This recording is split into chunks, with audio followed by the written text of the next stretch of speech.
Okay, equals to I L of infinity, I L tends to infinity कितना है हमारे पास है 5 एम्पियर, ठीक है, ये 5 एम्पियर्स हो गया, ठीक है, जब स्टेडी स्टेट कंडीशन रहेगी, ठीक है, टी इक्वल्स टू इन्फिनिटी रहेगा उस केस में, ये हमने यहाँ पे 5 सब्स्टिट्यूट कर दिया, 1 माइनस ई रिस्टोर, अब यही हमें माइनस टी का ही वैल्यू निकालना है, दिस माइनस टी का वैल्यू हमें निकालना है, ठीक है, minus T divide by times constant कितना है हमारा 0.025, ठीक है, 0.025, ओके। तो ये हम लोग 5 को यहाँ से 4 इंटू 10 माइनस 3 को डिवाइड कर देते 5 से, तो हमारा इसका जो वैल्यू बनेगा वो बनेगा हमारा 0.0008 equals to 1 minus E raise to power minus T upon 0.025, okay. इसको फर्दर सॉल्व करना होगा हमें, तो हम लोग नेचुरल लॉग ले लेंगे, उसके पहले हमें 1 माइनस 1 को इधर लेके या फिर 1 एंड द सेम थिंग हो जाएगा, E raise to power minus T by 0.025 equals to क्या हो जाएगा हमारा 1 माइनस 0.0008, राइट। उसके बाद जो आता है इसका वैल्यू मैं यहीं पे सॉल्व करके बता देता हूँ, वो आएगा हमारा 0. ठीक है, थोड़ा सा कैलकुलेटिव है, 0.9992, ओके, 0.99 आप लिख सकते हो, ठीक है। तो यहाँ पे हम लोग नेचुरल लॉग ले लेते हैं, तो यहाँ पे नेचुरल लॉग की कंडीशन में क्या क्या, अगर आपको इस E raise to power values में निकालने के लिए कैसे अप्रोक्सीमेट वैल्यू निकालते, किस तरीके से सॉल्व करना रहता है, ये अगर आपको चाहिए होगा गाइस, तो मुझे इसका डेडिकेटेड सेशन बनाना पड़ेगा, क्योंकि आज के सेशन में पढ़ाने जाऊँगा थोड़ा सा लेंदी हो जाएगा, ठीक है, सो दैट आप उसको क्विकली सॉल्व कर सकते हो, ठीक है। मुझे बता दीजिएगा कितने सारे स्टूडेंट्स को ये एक्सपोनेंशियल की वैल्यू, नेचुरल लॉग की वैल्यू अप्रोक्सीमेट निकालना है, पता करना है, उसके लिए मैं आपको डेडिकेटेड सेशन बता दूंगा, ठीक है, सो दैट आप अप्रोक्सीमेट वैल्यूज निकाल के बिना कैलकुलेटर के भी आप वैल्यूज निकाल सकते हो, ठीक है। मुझे बता दीजिएगा, मैं उसका भी सेशन प्रोवाइड कर दूंगा। यहाँ पे हम लोग लिख लेते, ठीक है, क्या हो जाएगा minus T upon 0.025 equals to क्या हो जाएगा नेचुरल लॉग, ठीक है, ln इज टू 0.999, ठीक है। इसका जो वैल्यू बनेगा गाइस वो रहेगा -8 इंटू 10 पावर इंटू 10 पावर -4, यहाँ पे माइनस टी है, ये माइनस से माइनस कैंसिल आउट हो जाएगा, यहाँ पे आ जाएगा 0.025, ठीक है। यहाँ पे टी का वैल्यू जो बनेगा, ठीक है, इसको फर्दर सॉल्व करने के बाद 20 इंटू 10 पावर हमारा बनेगा -6, ठीक है। 20 इंटू 10 -6 मतलब कितना हो जाएगा 20 माइक्रो सेकंड्स। ऑप्शन ए इस क्वेश्चन का करेक्ट आंसर आ जाएगा। इस तरीके के क्वेश्चंस अगर आपको आ जाते हैं, ठीक है, हालांकि आपको किस तरीके से इसको अटेम्प्ट करना ये भी पता होगा, किस तरीके से इसकी वैल्यू रखना ये भी पता होगा, तो भी मैं रिकमेंड करना चाहूँगा कि इसको आप बाद में सॉल्व कीजिएगा। तो भी सबसे पहले तो अगर सेकंड क्वेश्चन इस तरीके से आ जाता है, थर्ड क्वेश्चन इस तरीके से, तो इसमें सॉल्व करके आप अचीवमेंट नहीं कर सकते गाइज, ठीक है। इसमें आप सॉल्व करने के लिए अगर आपने 5 मिनट वेस्ट कर दिया तो आपकी टाइम की बर्बादी होगी, ठीक है। इसको आप फिलहाल के लिए स्किप करके आप बाद में सॉल्व कर सकते हो अगर आप कॉन्फिडेंट नहीं हो आपकी कैलकुलेशन को लेते हुए, ठीक है। मैं ऐसा नहीं कहूँगा, अगर देखिए इस तरीके से एक्सपोनेंशियल के वैल्यूज, अगर आपको नेचुरल लॉगरिथम्स के अगर टर्म्स यहाँ पे आ रही है, आपको पहले ही पता करना होगा कि जो फॉर्मूला हम लोग यहाँ पे लगा रहे हैं उसमें कॉम्प्लिकेशंस आएंगे या नहीं करके। अगर आप उसको इजीली सॉल्व कर सकते तो ही जाके न्यूमेरिकल्स के क्वेश्चंस को अटेम्प्ट करना है, वरना आप इसको स्किप करके आगे भी बढ़ सकते हो और आपका टाइम बच सकता है। अगर आपके पास रिमेनिंग टाइम होता है तो उसको अटेम्प्ट करना, क्योंकि इसमें आपका टाइम काफ़ी ज़्यादा वेस्ट हो जाता है। स्ट्रेटेजी के लिए अगर आपको पेपर अटेम्प्ट करोगे तो डेफिनेटली आपका सिलेक्शन हो जाएगा। जरूरी नहीं है आपके 100 क्वेश्चन आपका आंसर आना ही चाहिए करके, ठीक है। आप एक्यूरेट क्वेश्चंस को जो इजी डुएबल रहता है, जहाँ पे मैथमेटिकल ऑपरेशंस इजीली रहते हैं, वो अगर आप सॉल्व करते हो तो आपको काफ़ी इजीली क्वेश्चंस का आंसर आ सकते हैं, ठीक है। सो बढ़ते अभी हमारे नेक्स्ट क्वेश्चन की ओर। क्वेश्चन क्या पूछा गया, implement the following Boolean function with NAND logic. हमें नैंड लॉजिक से इसको इम्प्लीमेंट करना है गाइस, ठीक है। एफ ऑफ हमारे पास में जो फंक्शन बताया गया है वो है हमारा y is equals to A C A ended with C ored with A B C, ठीक है, anded with A bar B C ored with A ended with B ORed with D. अब देखिए और को हम लोग किस तरीके से लिखते हैं, और को लिखते हैं हम लोग प्लस और एंड को लिखते हैं हम लोग डॉट, ठीक है।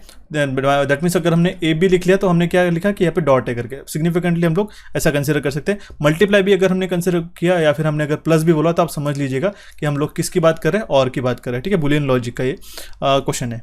अब देखिए इसको सॉल्व करने के लिए ये अगर हम लोग फंक्शन को सॉल्व करते गए तो इसको हम लोग किस तरीके से बाइफरकेट कर पाएंगे। अब देखिए यहाँ से सी कॉमन है तो सी को हम लोग कॉमन निकाल पाएंगे, ठीक है। इसका जो एक शॉर्टकट टेक्निक है, मैंने इंस्टाग्राम के ऊपर एक छोटा सा पेज और टेलीग्राम के ऊपर भी एक कंप्लीट एक पेज बना के डाला है, ठीक है। बुलियन लॉजिक है इसमें, ठीक है, डी मॉर्गन्स के थ्योरम भी है, ठीक है, एसोसिएटिव लॉ, डिस्ट्रीब्यूटिव लॉ, सारे एक ही इसमें एक ही पेज के अंदर मैंने डाल के रखे, उसको जाके जरूर रिवाइज कीजिएगा या फिर आप उसको सेव भी कर सकते हो फोन के अंदर, सो दैट आपको इजीली प्रैक्टिस हो जाएगी, इजीली एग्जामिनेशन के पहले उसको जाके देख सकते हो, ठीक है। अगर आपको रेफरेंस चाहिए हुआ तो मैं अभी आपको इस क्वेश्चन होने के बाद में दिखा देता हूँ, ठीक है, वेट करिएगा। ए एंडेड विद सी प्लस अगर हमने यहाँ पे निकाल लिया, ठीक है, देखिए सी भी हम लोग निकाल सकते हैं या फिर हम लोग ए बार भी निकाल सकते हैं, ठीक है। अगर हम लोग यहाँ से बी सी ये भी हमने कॉमन निकाल लिया, ठीक है, बी सी कॉमन निकाला, यहाँ पे क्या जाएगा ए ऑर्ड विद ए बार, ठीक है, ए ऑर्ड विद ए बार, इसका वैल्यू 1 आता है, ठीक है, ORed with A B ORed with D, ठीक है। ओके, इक्वल्स टू क्या आ जाएगा, देखिए ए ऑड विद ए बार, इसका वैल्यू आता है गाइस कंप्लीटली 1, इस टर्म का जो वैल्यू बनता है वो होता है 1, ठीक है।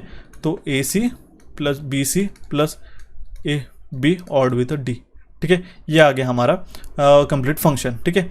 इसको इम्प्लीमेंट करने के लिए यहाँ पे आप कौन सा देख सकते हो, ठीक है, यहाँ पे नैंड लॉजिक बोला गया है हमारे पास में, ओके।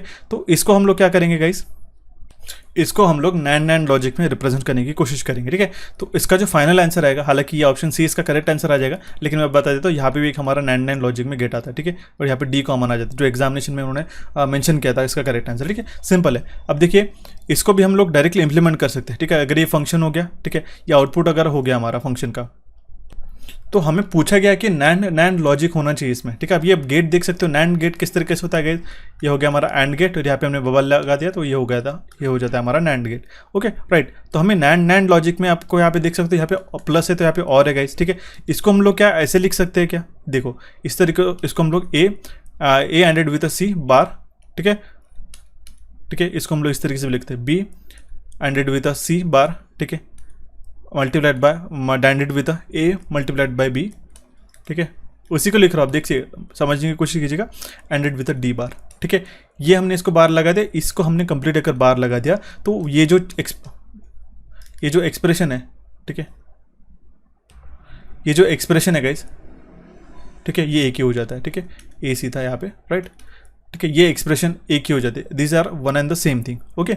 अब देखिए इसको डी मॉर्गन्स लॉ से हम लोग डिस्ट्रीब्यूट भी कर सकते हैं, ठीक है, A ended with C bar, ठीक है।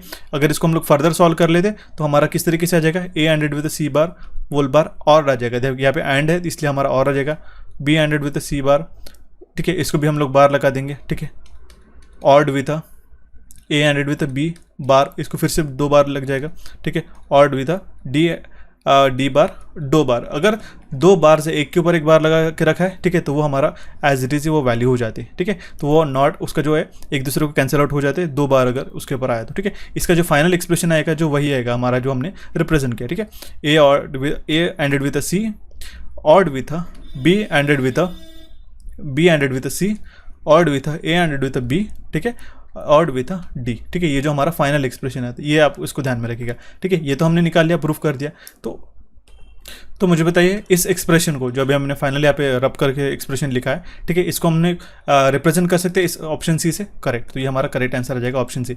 इसके बदले यहाँ पे जो आपको आंसर के देखने को मिलेगी ऑफिशियल, तो यहाँ पे हमारे पास में डी बार इस तरीके से देखने को मिलता, तो ये हो जाएगा हमारा कंप्लीट नैंड लॉजिक से रिप्रेजेंटेशन। ऑप्शन सी इस क्वेश्चन का करेक्ट आंसर आ जाएगा। और जो मैंने आपको पेज बताया था इंस्टाग्राम पे जहाँ पे बुलियन लॉजिक मैंने एक ही पेज में मेंशन करके रखे, मैं आपको प्रोवाइड करा देता, तो उसको डाउनलोड भी कर लीजिएगा या फिर अभी आप स्क्रीनशॉट भी ले सकते हो, वेट करिएगा, ठीक है। देखिए ये हमने एक पेज बना के रखा था, ठीक है, जिसमें बुलियन लॉजिक से जो इंपॉर्टेंट फॉर्मूलाज है एक ही पेज में अपने को देखने को मिलेगा, ठीक है।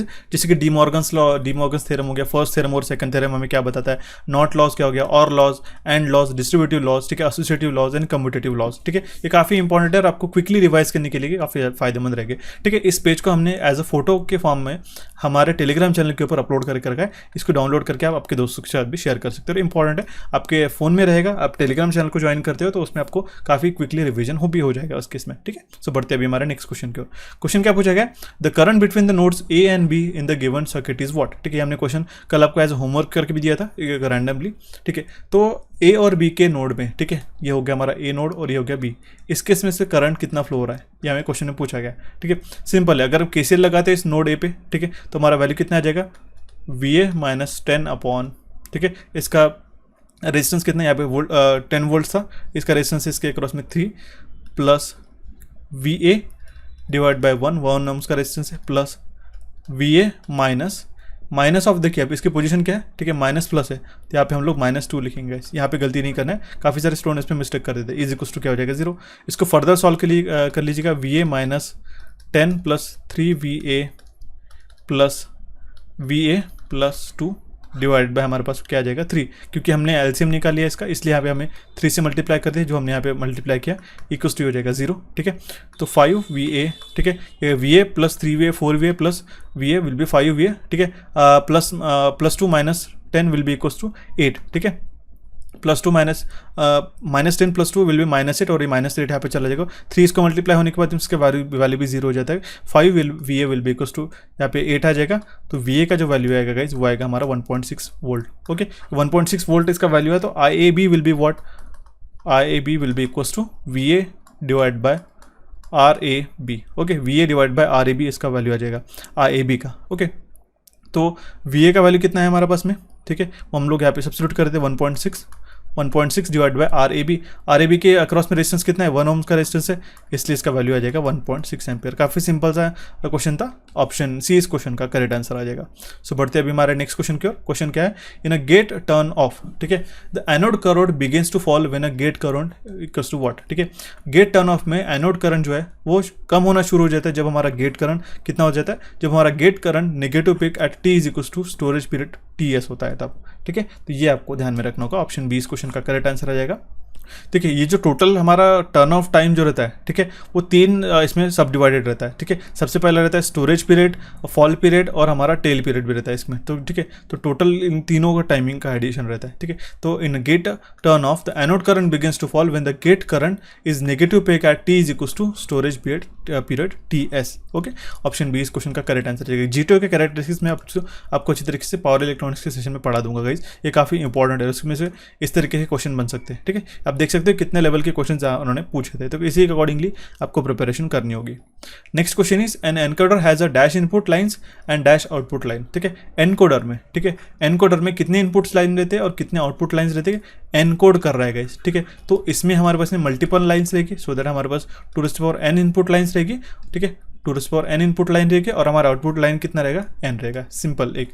ओके, ऑप्शन ए इस क्वेश्चन का करेक्ट आंसर आ जाएगा। ओके, उसी तरीके से अगर आपका डिकोडर की बात करते हैं तो उसके उल्टा हो जाएगा, ठीक है। जैसे हमारा ऑप्शन ए इसका करेक्ट आंसर आ जाएगा, डिकोडर में हमारा, ठीक है, ये इसका करेक्ट आंसर आ जाएगा। डिकोडर में हमारे पास में एक जो ये रहेगा, ठीक है, एक हमारा इनपुट लाइन्स रहेगा और 2n आउटपुट लाइन्स रहेगी हमारी, ठीक है। ये आपको ध्यान में रखना होगा, दोनों भी। ऑप्शन ए इस क्वेश्चन का करेक्ट आंसर आ जाएगा, ठीक है। दोनों भी ऑप्शंस गिवन है, इसलिए आपको कंफ्यूजन नहीं करना है। ओके, सो बढ़ते अभी हमारे नेक्स्ट क्वेश्चन की ओर। क्वेश्चन क्या है, electrically graded aluminium has a purity of, ठीक है, इलेक्ट्रिकली ग्रेडेड एल्यूमिनियम में कितनी प्योरिटी रहती है, तो उसकी जो प्योरिटी रहती है 99.5% प्योरिटी रहती है इसमें। Electrically graded aluminium has a purity of 99.5%, ठीक है। ऑप्शन बी इस क्वेश्चन का करेक्ट आंसर आ जाएगा, ठीक है। इस तरीके से कुछ आपको मटेरियल से क्वेश्चन पूछे गए थे। Next question is electrode use for welding aluminium alloy is dash copper, ठीक है। Electrode use for welding aluminium alloy, aluminium alloy को वेल्डिंग के लिए जो इलेक्ट्रोड यूज किया जाता है वो क्या रहता है, ठीक है, वो हार्ड ड्रॉन कॉपर रहता है, ठीक है, it is a hard drawn copper. Okay, option D इस क्वेश्चन का करेक्ट आंसर जाएगा। एक सेशन जो गाइस हमें वेल्डिंग के ऊपर खास लेना है आपके ऊपर, ठीक है। तो आप में से कितने एस्पिरेंट्स इंटरेस्टेड है डेडिकेटली, तो मुझे बताइए, क्योंकि हमें काफ़ी सारा मेहनत करके हमें वो पर्टिकुलर सेशन बनाना रहता है, इसलिए अगर आपका रिस्पॉन्स हमें उसके अकॉर्डिंगली मिलता है कि वेल्डिंग के ऊपर, जैसे यूटिलाइजेशन ऑफ इलेक्ट्रिकल इंजीनियरिंग के ऊपर काफ़ी सारे क्वेश्चन आपको, हम लोग 1 से 2 क्वेश्चन नहीं करेंगे, 3 से 4 क्वेश्चन जो है आपको आजकल के एग्जामिनेशन में देखने को मिले, जो आपको ऑफ टॉपिक्स होते हैं गाइस, उसमें से क्वेश्चन आपको काफ़ी ज़्यादा पूछने जा रहे हैं आजकल एज कम्पेयर टू द आपके जो मेन कोर सब्जेक्ट होते हैं, इसलिए आपको इस तरीके से जो टॉपिक्स पूछे जाते हैं उसको ध्यान में रखना होगा। तो आप मुझे बताइएगा कितने एस्पिरेंट्स इंटरेस्टेड है इस टाइप के क्वेश्चंस को डिस्कस करने के लिए, जो पर्टिकुलर वेल्डिंग हो गया, हमारा इल्यूमिनेशन हो गया, टाइप ऑफ लाइट सिस्टम्स हो गया, ठीक है, हमारे पास में जो वेल्डिंग में अलग अलग टाइप्स रहते हैं वो पढ़ने के लिए, तो मुझे बता दीजिएगा, मैं आपको सेशन उसका अकॉर्डिंगली प्रोवाइड करा दूंगा, ठीक है। ऑप्शन डी इस क्वेश्चन का करेक्ट आंसर आ जाएगा। इस तरीके से एक एक क्वेश्चन भी आपका सिग्निफिकेंट रहता है आपके सिलेक्शन के लिए, ठीक है। इसमें टंगस्टन, क्रोमियम, और इसमें हमें काफ़ी कवर कन्फ्यूजन भी था और इसमें हमारा काफ़ी ज़्यादा टाइम स्पेंड हो जाता है। ओके, देखते हुए हमारा नेक्स्ट क्वेश्चन। क्वेश्चन क्या है, name the instrument use for waveform analysis, signal frequency measurement and peak to peak voltage measurement, ठीक है। Peak to peak voltage measurement के लिए, ठीक है, और वेवफॉर्म को एनालाइज करने के लिए अगर हमारे पास में, ठीक है, पर्टिकुलर वेवफॉर्म है, सिग्नल फ्रीक्वेंसी मेजरमेंट के लिए हम लोग कौन सा इंस्ट्रूमेंट यूज़ करते हैं, कि सिंपल है, CRO, कैथोड रे ऑसिलोस्कोप कहते हैं। वोल्टमीटर भी नहीं होगा, मेगर भी नहीं होगा, मल्टीमीटर भी नहीं होगा। मल्टीमीटर से हालांकि हम लोग करंट, ठीक है, और वोल्टेज प्लस रेजिस्टेंस मेजरमेंट कर सकते हैं, लेकिन CRO में, कैथोड रे ऑसिलोस्कोप में तीनों भी चीज़ें पॉसिबल है। ओके, देखते भी हम। अब देखिए CRO के ऊपर काफ़ी सारे क्वेश्चन बनते गए, ठीक है। CRO के ऊपर, ठीक है, इसमें कौन सा इलेक्ट्रॉन गन यूज़ होता है, ठीक है, कौन से Y एक्सिस कौन से X एक्सिस होते हैं, उसमें किस तरीके से एक्सपायर डिस्प्ले होता है, लिसा जिस पैटर्न, ठीक है, ठीक है, ठीक है। एक क्वेश्चन डेफिनेटली आपको इस साल क्वेश्चन पूछा जाएगा, ध्यान में रख लीजिएगा मेरी बात, ठीक है। लिसा जिस पैटर्न के ऊपर काफ़ी एग्जामिनेशन में क्वेश्चन बनते हैं और उसको मैंने डेडिकेटली पढ़ाया गया, ठीक है। तो इसको आप अच्छी तरीके से पढ़ के जाइएगा, लिसा जिस पैटर्न को, ठीक है। एक क्वेश्चन डेफिनेटली आता है CRO से रिलेटेड है, ठीक है, ये पढ़ के जाइएगा। जो जो चीज़ें मैं आपको बता रहा हूँ मेंशन करके रखिएगा। सो देखते हैं हमारा नेक्स्ट क्वेश्चन है, name the tool which is use to measure the current in any electronic circuit. कोई भी इलेक्ट्रॉनिक सर्किट में करंट मेजर करने के लिए कौन सा इंस्ट्रूमेंट यूज करते हैं? सिंपल है गाइस, एमीटर है। ठीक है, कॉम्प्लिकेटेड सोचना नहीं, ऑप्शन बी इस क्वेश्चन का करेक्ट आंसर आ जाएगा। ओके, एक चीज़ आपको बताना चाहता हूँ, जैसे मैंने आपको बताया था स्टार्टिंग में ही कि हम लोग सारी चीज़ें जो नॉन टेक्निकल किस तरीके से प्रिपेयर कर रहे हैं मैं आपको बताने वाला हूँ। ये आपको सेशन जाके देखना होगा इस, ठीक है। ये हमारा 3 आवर प्लस एक सेशन है गाइस, हिंदी महामैराथन करके मैम ने हमारे कोचिफाई चैनल के ऊपर, कोचिफाई चैनल के ऊपर जो हमारा नॉन टेक्निकल का चैनल है, ठीक है, जहाँ पे हम लोग नॉन टेक्निकल आपके जो टेक्निकल एग्जामिनेशन में नॉन टेक क्वेश्चंस पूछे जाते हैं, नॉन टेक सिलेबस जो होता है वो हम लोग वहाँ पे कवर अप करते हैं, वहाँ पे हमने अपलोड करके रखा है। ठीक है, अगर उसको भी सब्सक्राइब नहीं किया और हमारे इलेक्ट्रिकल इंजीनियरिंग एमसीक्यूज को भी सब्सक्राइब नहीं किया तो प्लीज़ डेफिनेटली सब्सक्राइब कीजिएगा। ठीक है, इस तरीके से आपको सेक्शन देखने को मिलते हैं। ये फ्री ऑफ कॉस्ट सेशन है गाइस, आपको एक ही क्लास के अंदर संपूर्ण हिंदी जो है वो पढ़ने को मिलेगा। यहाँ पे आप देख सकते हो कौन से टॉपिक मैम ने पढ़ा के रखे। संज्ञा हो गया, सर्वनाम हो गया, विशेषण, क्रिया, क्रिया विशेषण, अव्यय, उपसर्ग, प्रत्यय, वर्ण, कारक, काल, विराम चिन्ह, लिंग, अलंकार, समास, वाक्य वचन, संधि, तत्सम, तद्भव, पर्यायवाची शब्द, लोकोक्तियां हो गया, विलोम शब्द हो गया और अनक शब्दों के लिए एक शब्द। ऐसा कंप्लीट जो है हमारा हिंदी मैराथन का एक सेशन है गाइज, एक ही सेशन में आपको सारी चीजें कवर अप हो जाएंगे। ठीक है, आपके हर एक एग्जामिनेशन के लिए काम में आएगा, इंक्लूडिंग एमपी सब इंजीनियर। स्किप मत कीजिएगा, इसकी लिंक आपको डिस्क्रिप्शन बॉक्स में प्रोवाइड कर दूंगा। इस सेशन को देखना होगा और इसकी जो ई बुक है हमने 15 रुपीज़ में आपको हमारे कोचिफाई चैनल के ऊपर अवेलेबल करा के रखिए। इसको जाके रिविजन करनी होगी till your examination, so that आपका अच्छी तरीके से कॉम्प्रिहेंसिव हिंदी का प्रिपरेशन हो जाए। ठीक है, इस बात को ध्यान में रखिएगा। अब सेशन पहले देखिएगा, उसके बाद में ई बुक को रिवीजन करते रहिएगा। ठीक है, 1 साल तक वैलिड रहता है हमारा ई बुक। ठीक है, काफ़ी नॉमिनल प्राइस के ऊपर, ना के बराबर ही हमारी प्राइस है, 15 रुपीज़ के ऊपर हमने हमारे एप्लीकेशन के ऊपर अपलोड करके रखा है। इसको डाउनलोड भी करके रखिए और कनेक्टेड रहिएगा। देखते हैं हमारा नेक्स्ट क्वेश्चन क्या कह रहा है हमारे पास में, give the example of active electronic component. ठीक है, अब देखिए एक्टिव इलेक्ट्रॉनिक कंपोनेंट और पैसिव में क्या फर्क होता है। ठीक है, एक्टिव मतलब क्या होता है कि ऐसा हमारा इलेक्ट्रॉनिक कंपोनेंट जो डिलीवर करता है, which is capable of providing energy to the circuit, जो एनर्जी सर्किट को दे सकता है, वो होता है हमारा एक्टिव। ठीक है, जैसे कि इसमें एक्टिव कंपोनेंट के अंदर हमारे पास में वोल्टेज सोर्सेज आते हैं, करंट सोर्सेज आते हैं। ठीक है, जैसे ट्रांजिस्टर, मॉसफेट, डायोड्स वगैरह हो गया, ये हो गया हमारे पास एक्टिव इलेक्ट्रॉनिक कंपोनेंट। ओके, तो उसके अंदर आता है हमारे पास ट्रांजिस्टर, रजिस्टर, ठीक है, नहीं होगा। ओके, तो ऑप्शन ए इस क्वेश्चन का, डायोड नहीं आएगा उसमें। ठीक है, हालांकि इसका डायोड भी आंसर करेक्ट हो सकता है। ठीक है, तो ये जो क्वेश्चन एज इट इज पूछा गया था, लेकिन अगर हम लोग मोर एक्यूरेट क्वेश्चन को देखते हैं तो हमारा ट्रांजिस्टर जो है हमारा एक्टिव इलेक्ट्रॉनिक कंपोनेंट भी आता है, डायोड भी आता है। ठीक है, तो यहाँ पे ये क्वेश्चन में भी गलत हो सकता है, किस तरीके से उन्होंने फ्रेमअप करके रखा है आप देखिए। बट डेडिकेटली मैं आपको बता दूँ, रजिस्टर और कैपेसिटर जो है ये हमारे एक्टिव डिवाइसेस नहीं है, एक्टिव इलेक्ट्रॉनिक कंपोनेंट नहीं है। देखिए, पैसिव की अगर हम लोग बात करते हैं, 1 सेकेंड, देखिए पैसिव, इसका भी मैंने आपको एक स्क्रीनशॉट, इसका जो हमने इंस्टाग्राम के ऊपर पेज बना के रखा है और इलेक्ट्रिकल इंजीनियरिंग एमसीक्यूज का जो हमारा टेलीग्राम चैनल है उसके ऊपर भी मैंने मेंशन करके रखा है। देखिए पैसिव में क्या आता है, सबसे पहले हमारे पास रजिस्टर आता है।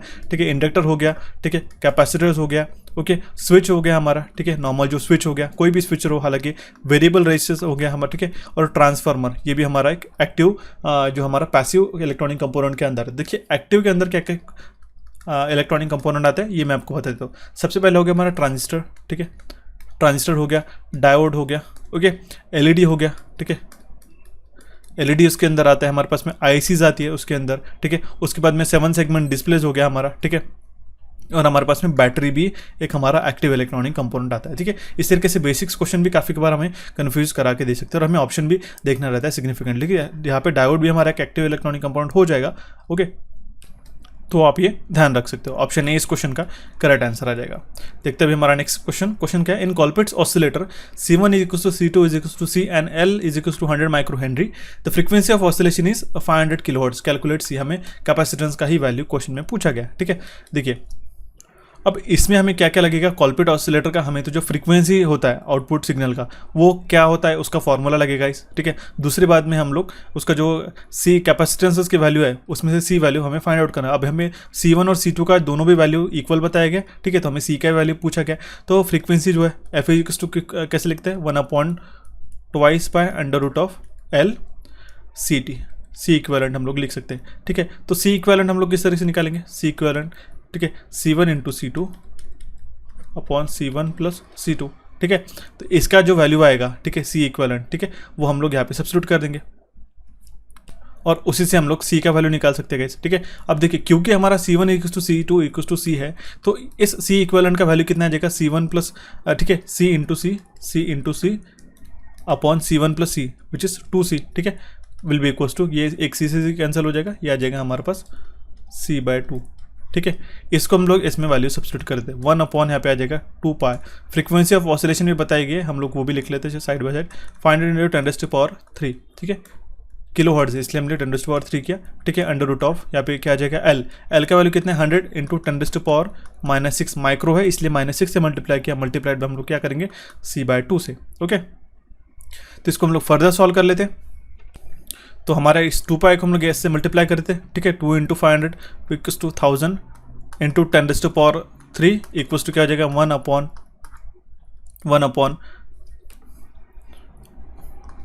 × 10⁻6 × c/2। इसको भी आप फर्दर रिड्यूस कर सकते हो गाइस। इसको सॉल्व करने के बाद में जो आपका अंडर रूट ऑफ c का जो वैल्यू बनता है, ठीक है, सॉल्व करके देख लीजिएगा, सिंपल है, हम लोग स्टेप को रिड्यूस कर रहे हैं। Under root of c equals to क्या हो जाएगा under root of 2 divide by pi × 10⁻4 which is equals to, अगर हम लोग इसका स्क्वायरिंग कर दे दोनों भी साइड का, तो हमारा क्या आ जाएगा c is equals to 2 upon, ठीक है, पाई स्क्वायर मल्टीप्लाइड बाय 10⁻4। ठीक है, इसको हम लोग स्क्वायर कर सकते हैं डायरेक्टली। ठीक है, 10⁻4 को अगर हम लोग स्क्वायर करते हैं तो इसका आ जाएगा वैल्यू 8। इसको अगर आप फर्दर सॉल्व करते तो c का जो वैल्यू बनता है गाइस, ये बनेगा c equals to 0.002 micro farad. ठीक है, ऑप्शन सी इस क्वेश्चन का करेक्ट आंसर 0.002 माइक्रोफैरेड है। ठीक है, इसमें आपको देख सकते हो एक जो टर्मिनोलॉजीज हमने मेंशन करके रखी है, 2 माइक्रोफैरेड 0.002 माइक्रोफैरेड है, 0.02 माइक्रोफैरेड 2 माइक्रोफैरेड है। तो इसीलिए आपको जो कैलकुलेशन के ऊपर काफ़ी ज़्यादा कॉन्सेंट्रेट करना पड़ेगा गाइस। ठीक है, आप अभी से प्रैक्टिस करना शुरू कर दीजिएगा। इस तरीके से जो डेसिमल पॉइंट शिफ्टिंग रहता है, ठीक है, इसमें अगर आप गलती कर दिए तो आपका 1 मार्क जो आपको ईजिली आपको आ जाता है। हालांकि इसमें 2 ही फॉर्मूला, बेसिक से फॉर्मूला यूज हुए, बेसिक कैलकुलेशन था, फिर भी आप इसमें मार्क लूज कर सकते हो। तो आपको जो मैथमेटिकल कैलकुलेशन स्ट्रॉन्ग करने होगी आपके हर एक एग्जामिनेशन के लिए, आपको काम में आएगा। ओके, देखते हैं हमारा नेक्स्ट क्वेश्चन क्या है हमारे पास में। A crystal oscillator generates electrical oscillation of a constant frequency based on the dash effect. Question पूछा गया कि एक क्रिस्टल ऑसिलेटर जनरेट करता है इलेक्ट्रिकल ऑसिलेशन कांस्टेंट फ्रीक्वेंसी के कौन सी इफेक्ट के ऊपर, पीजो इलेक्ट्रिक इफेक्ट के ऊपर। ठीक है, क्रिस्टल ऑसिलेटर वर्क कौन से इफेक्ट के ऊपर वर्क करता है, ठीक है, पीजो इलेक्ट्रिक वर्क के ऊपर। ओके, क्रिस्टल ऑसिलेटर किस तरीके से रहता है, ये हमारा कैपेसिटर जैसा बनता है गाइस। ठीक है, बट यहाँ पे हमारा क्रिस्टल रहता है, सिंपल ये होता है इसका सिंबल। ठीक है, और इसका इक्विवेलेंट सर्किट अगर हम लोग रिप्रेजेंट करेंगे तो ये इस तरीके से बनता है। ये आ गया हमारा कैपेसिटर, ये आ गया हमारा इंडक्टर, देन आता है हमारे पास में रजिस्टर। ठीक है, और यहाँ पे फिर से हमारा कैपेसिटर रहता है। ठीक है, ये होता है हमारा क्रिस्टल ऑसिलेटर का इक्विवेलेंट सर्किट, ध्यान में रखना होगा। देखते हैं हमारा नेक्स्ट क्वेश्चन में क्या पूछा गया। In a bridge rectifier circuit the secondary voltage is given by Vs is equals to 50 sin of omega t and the load resistance RL is equals to 800 ohms। Calculate the rectification efficiency. Rectification efficiency पूछी गई है, simple है guys, बिल्कुल भी tension लेने की जरूरत नहीं है। ब्रिज रेक्टिफायर सर्किट की वैल्यू की बात की गई है, सेकेंडरी वोल्टेज वगैरह ये सब मेंशन करके रखा है। ठीक है, इसको हम लोग आसानी से सॉल्व कर सकते हो। ओके, रेक्टिफिकेशन एफिशिएंसी कितना है हमें क्वेश्चन में पूछा गया। ठीक है, अगर आपको डायरेक्टली बिना वैल्यूज के पूछे गए तो भी आपको पता होना जरूरी है। ठीक है, फुल ब्रिज हो गया, ठीक है, हमारे पास में सेंटर टैप और हाफ ब्रिज रेक्टिफायर, इन तीनों की भी आपको एक रेक्टिफिकेशन एफिशिएंसी पता करनी होगी, पता होना आपको ज़रूरी है। इसको सबसे पहले अगर हम लोग फुल ब्रिज रेक्टिफायर का अगर हम लोग आउटपुट वेवफॉर्म देखते हैं, ठीक है, ये हो गया हमारा इनपुट। ठीक है, ये होता है हमारा आउटपुट गाइस। ठीक है, तो V नॉट कितना रहता है हमारे पास, V naught is equals to क्या रहता है हमारे पास में, twice of Vm divide by pi. ठीक है, और I नॉट क्या रहता है, एवरेज, ये एवरेज वैल्यू गाइस। ठीक है, ठीक है, I नॉट क्या रहता है, twice of Vm by pi into RM। ठीक है, या फिर R लिख सकते हैं। V नॉट RMS कितना रहता है, ठीक है, V नॉट RMS वो रहता है हमारे पास में Vm बाय √2। ये फार्मूलाज भी आपको एज अ क्वेश्चन के फॉर्म में पूछे जाते हैं। ठीक है, तो इफिशिएंसी हम लोग किस तरीके से निकाल पाएंगे, सिंपल है, twice of Vm divide by output by input, ठीक है, by pi multiplied by twice of Vm by pi R upon Vm by √2 multiplied by Vm by under root of 2 R।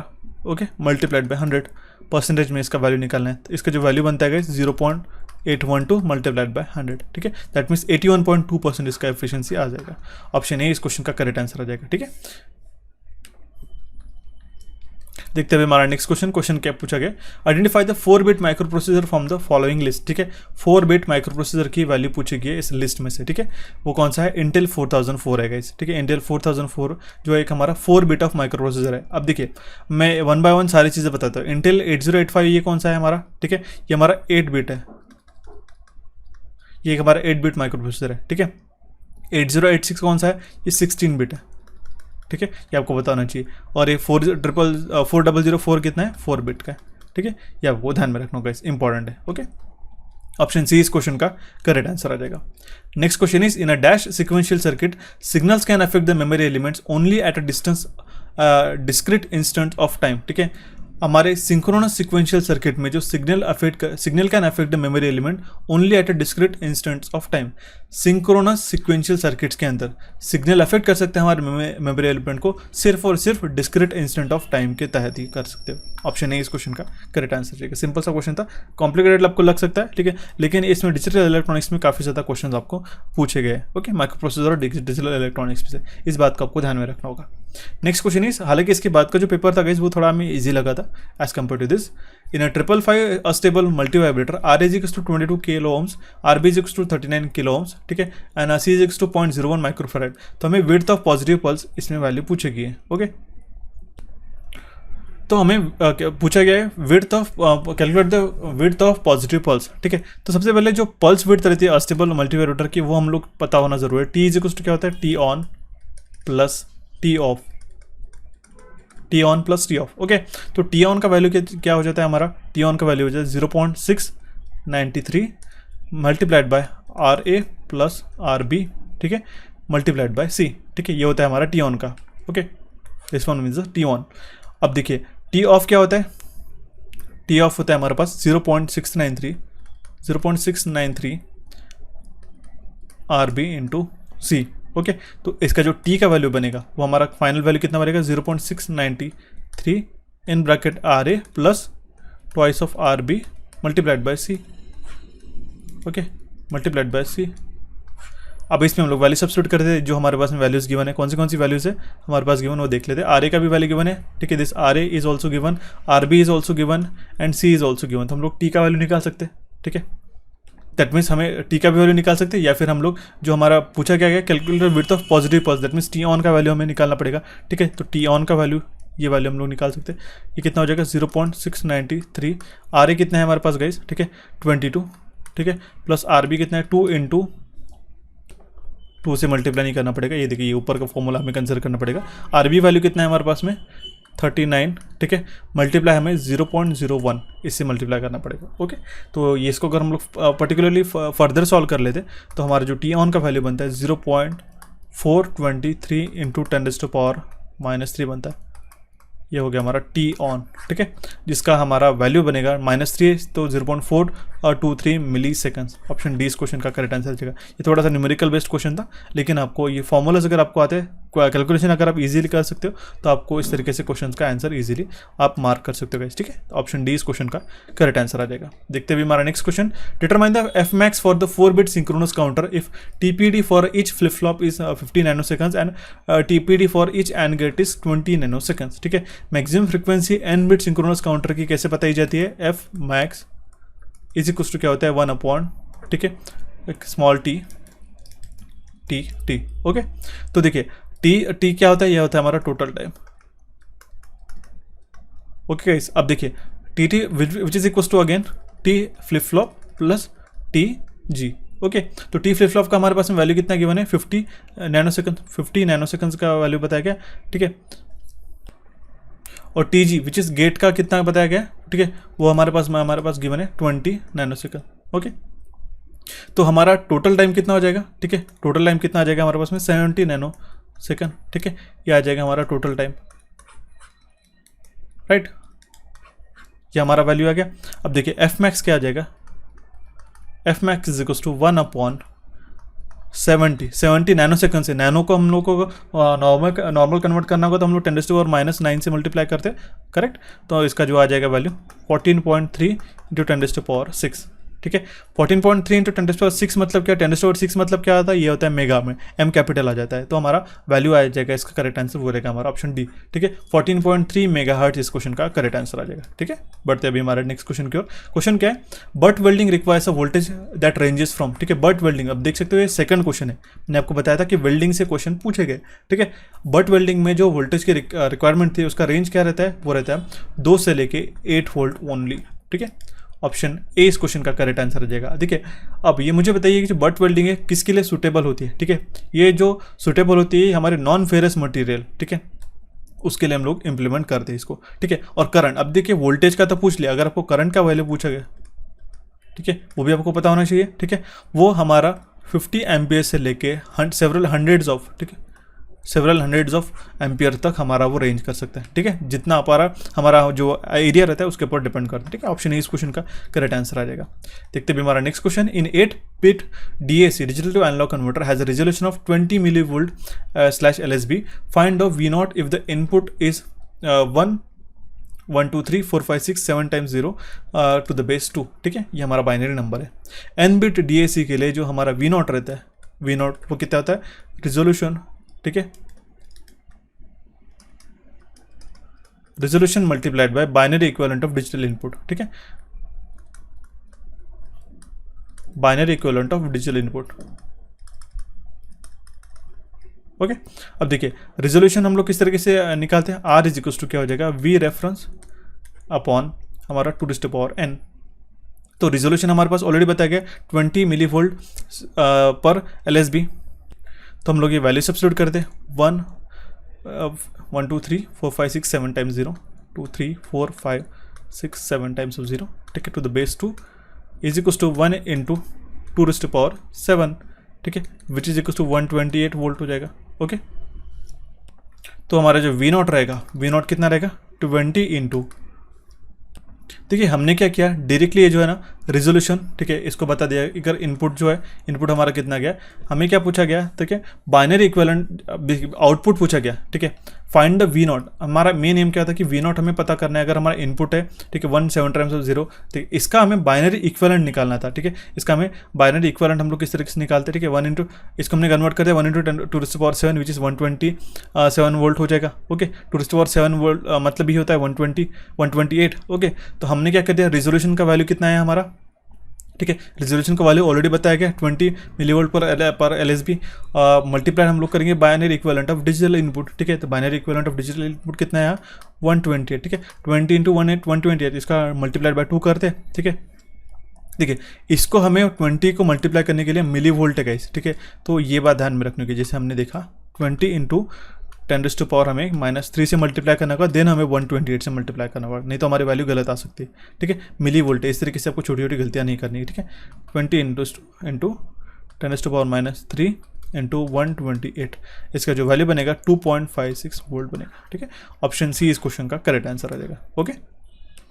सो देखते भी हमारा नेक्स्ट क्वेश्चन क्या पूछ रहे हैं हमें, in the dash triggering the output response to the changes in the input only at a positive edge of the clock pulse at the clock input, ठीक है। in the positive edge triggering output responds to the changes in the input only at the positive edge of the clock pulse at the clock input। Positive edge triggering में जो हमारा output respond करता है, कब respond करता है, changes in the input only at the positive edge of the clock pulse at the clock input, ये होता है इसका करेक्ट आंसर, ठीक है। ऑप्शन सी इस क्वेश्चन का करेक्ट आंसर आ जाएगा गाइस। देखिए इस तरीके से कभी कभी क्या होता है कि आपको क्वेश्चंस को अगर आपको दिक्कत जा रही होंगी, ठीक है, एज ट्रिगरिंग में और लेवल ट्रिगरिंग। देखिए एज ट्रिगरिंग किस तरीके से होते हैं, ठीक है, ये होगी गाइस हमारे एज ट्रिगरिंग, ओके, ठीक है, पॉजिटिव एज ट्रिगरिंग होगी और ये होगी हमारी negative edge triggering. Negative edge triggering इस तरीके से आ जाती है, ओके, लाइक दिस, यहाँ पे नहीं आता ये आरो यहाँ पे आता है, ठीक है, नेगेटिव एज ट्रिगरिंग। और लेवल ट्रिगरिंग में आते यहाँ पे ये होती है हमारे लेवल ट्रिगरिंग, ठीक है, ये जो अपर एरोज में यहाँ पे जो मैं बता रहा हूँ, ठीक है, ये होती है हमारे लेवल ट्रिगरिंग, ठीक है। तो पॉजिटिव एज ट्रिगरिंग में output respond to the changes in the input only at the positive edge of the clock pulse at the clock input, okay. Option C इस क्वेश्चन का करेक्ट आंसर आ जाएगा। देखते भी हमारा नेक्स्ट क्वेश्चन क्या बोल रहा है हमें, इन NIC card is assigned, each NIC card is assigned to a unique dash that is burned into dash, ठीक है। हर एक NIC कार्ड जो होता है, ठीक है, नेटवर्क इंटरफेस कार्ड बोलते हैं, इसे कंप्यूटर अवेयरनेस का थोड़ा सा क्वेश्चन है। हर एक नेटवर्क इंटरफेस कार्ड जो है असाइन किया जाता है एक यूनिक मैक एड्रेस के साथ में। मैक एड्रेस का क्या है, मीडियम एक्सेस कंट्रोल उसको हम लोग कहते हैं, ठीक है, मीडिया एक्सेस कंट्रोल भी इसको काफ़ी बार बोलते हैं हम लोग हालांकि। तो NIC कार्ड जो हर एक NIC कार्ड जो असाइन किया जाता है एक यूनिक मैक एड्रेस के साथ में, ठीक है, और उसको बर्न किया जाता है इनटू रोम, ठीक है, रीड ओनली मेमोरी में, ठीक है। रैम मतलब होता है random access memory. Option B इस क्वेश्चन का करेक्ट आंसर आ जाएगा, ठीक है। देखते हैं हमारा next question. At the output the content of A is what. ठीक है, ये आपको डिजिटल इलेक्ट्रॉनिक्स का माइक्रो प्रोसेसर का एक क्वेश्चन पूछा गया। ठीक है, MOVA कॉमा #33H मतलब क्या होता है, ये कमांड क्या करेगा, स्टोर करेगा हेक्साडेसिमल डेटा जो 33H है। ठीक है, 33H कौन से कहाँ पे, एक्यूमुलेटर में। ठीक है, MOVA मतलब क्या होता है, ठीक है, this will store the hexadecimal data 33H into the accumulator. Okay, next आता है हमारे पास कमांड ORL A #01H। ये कमांड क्या करेगी, और करेगी। ठीक है, और करेगी। ठीक है, ये क्या करेगा, हमारा जो डेटा है, ठीक है, ये क्या करेगा, हमारा और करेगा। ठीक है, किसको करेगा, 01H को। ठीक है, ये जो डेटा है हमारे पास में 01H एक्यूमुलेटर में स्टोर करेगा वो, अल्टीमेटली जो इसका रिजल्टेंट है वो भी एक्यूमुलेटर में स्टोर करेगा। ये और करेगा हेक्साडेसिमल डेटा जो 01H है एक्यूमुलेटर डेटा के साथ में, और स्टोर करेगा उसी को किसके अंदर, एक्यूमुलेटर के अंदर। नेक्स्ट आती है हमारी थर्ड कमांड। ठीक है, ANLA #10H। ये इसका मतलब क्या होता है, ये कमांड क्या करेगी, AN मतलब होता है एंड। ठीक है, ये एंड करेगा 10H डेटा। ठीक है, किसके साथ, एक्यूमुलेटर के साथ में। ठीक है, विथ एक्यूमुलेटर डेटा। ओके, तो इसका अगर हम लोग ऑपरेशन करते हैं, ठीक है, 33H की बात कर रहे हैं अगर हम लोग, तो 33 को हम लोग किस तरीके से लिखते हैं, 0011। ठीक है, या इसका भी वैल्यू आ जाएगा 0011। इसको क्या करेंगे, सबसे पहले तो और कर रहे हैं। ठीक है, और का इसके साथ करें 01H के साथ में, तो 0 ये हो जाएगा गाइस 00। समझने की कोशिश कीजिएगा, थोड़ा सा कॉम्प्लिकेटेड लग सकता है, 0001। ठीक है, ये हो गया हमारा 33। ये होता था 3 और 3, और ये था 0 और 1। ठीक है, इसका हमने क्या सबसे पहले ऑपरेशन क्या किया, और किया गाइस, समझने की कोशिश कीजिएगा, और है। ओके, और किया तो हमारा इसका वैल्यू क्या आ जाएगा, ये आ जाएगा 1 1। ठीक है, ये आ जाएगा 0 0। ठीक है, इसके लिए आपको और लॉस पता होनी चाहिए, इसलिए मैंने आपको जो इंस्टाग्राम वाला जो पेज बताया था गाइस, उसके आपको शॉर्टकट्स पता चल जाएंगे। ठीक है, मैंने आपको अभी भी बताया था कि और लॉस और एंड लॉस आपको पता हो जाएगा। ठीक है, 0 और 1 हो जाएगा हमारा 1 1 0 भी हमारा 1 हो जाएगा 0 0। ठीक है, इसको हमने क्या, इसके रिजल्टेंट को क्या किया हमने, ये जो था हमारे पास एंड किया। ठीक है, किसके साथ एंड किया, 10H के साथ में। ओके, तो 10 को हम लोग किस तरीके से रिप्रेजेंट करेंगे। ठीक है, इसको हम लोग डायरेक्टली 10 को लिख लेते हैं 0 0 0 10H के साथ में, दैट मीन्स 0 0 0 1। ठीक है, और यहाँ पे आ जाएगा 0 0। देखिए 10 को हम लोग किस तरीके से लिखते हैं। ठीक है, 0 0 0 1, और ये हो जाएगा कंप्लीटली 0। ये 0 हो गया, और ये हमारा वैल्यू 1 हो गया। यहाँ पे आ जाएगा हमारा 4 टाइम्स ऑफ 0 0 0 0 0। राइट, तो ये हम लोग कौन सी प्रोसेस करेंगे, एंड। ये प्रोसेस रहेगी हमारी एंड की, तो हमारा वैल्यू कितना बनेगा यहाँ पर, एंडिंग मतलब 1 1। देखिए 0 0 0 हो जाएगा। ठीक है, 0 0 ये भी हमारा 0 हो जाएगा, 1 0 भी हमारा 0 हो जाएगा। ठीक है, और 1 एंडेड विद 1 कितना होता है, 1 होता है। 0 0 0 एंडेड विद 0 0 0, या भी 1 एंडेड विद 0 वो भी 0 होता है, 1 एंडेड विद 0 ये भी हमारा 0 हो जाता है। ठीक है, ये आएगा हमारा फाइनल ऑपरेशन। ठीक है, ये फाइनल ऑपरेशन हमारा करेक्ट आंसर आ जाएगा। अब ये फाइनल ऑपरेशन हमारे कौन से आंसर में गिवन है, ऑप्शन में गिवन है, ये हमारे ऑप्शन 1 में, इसलिए हमारा करेक्ट आंसर आ जाएगा गाइस ऑप्शन ए। काफ़ी इंटरेस्टिंग और इंपॉर्टेंट क्वेश्चन था। ठीक है, इस तरीके से आपको जो इंस्ट्रक्शन सेट क्या होते हैं, MOV मतलब क्या होता है, और मतलब क्या होता है, ANL मतलब क्या होता है, ये आपको इंस्ट्रक्शन अगर आपको समझ में आती है तो आपको सिंपली यही जो डेटा है इसी का ऑपरेशन करना था। आपको ऑरिक करनी थी और एंडिंग करनी थी, सिंपल है। आपको और एंड आपको पता होगा, और का ऑपरेशन किसी तरीके से होता है 0 0 0 1।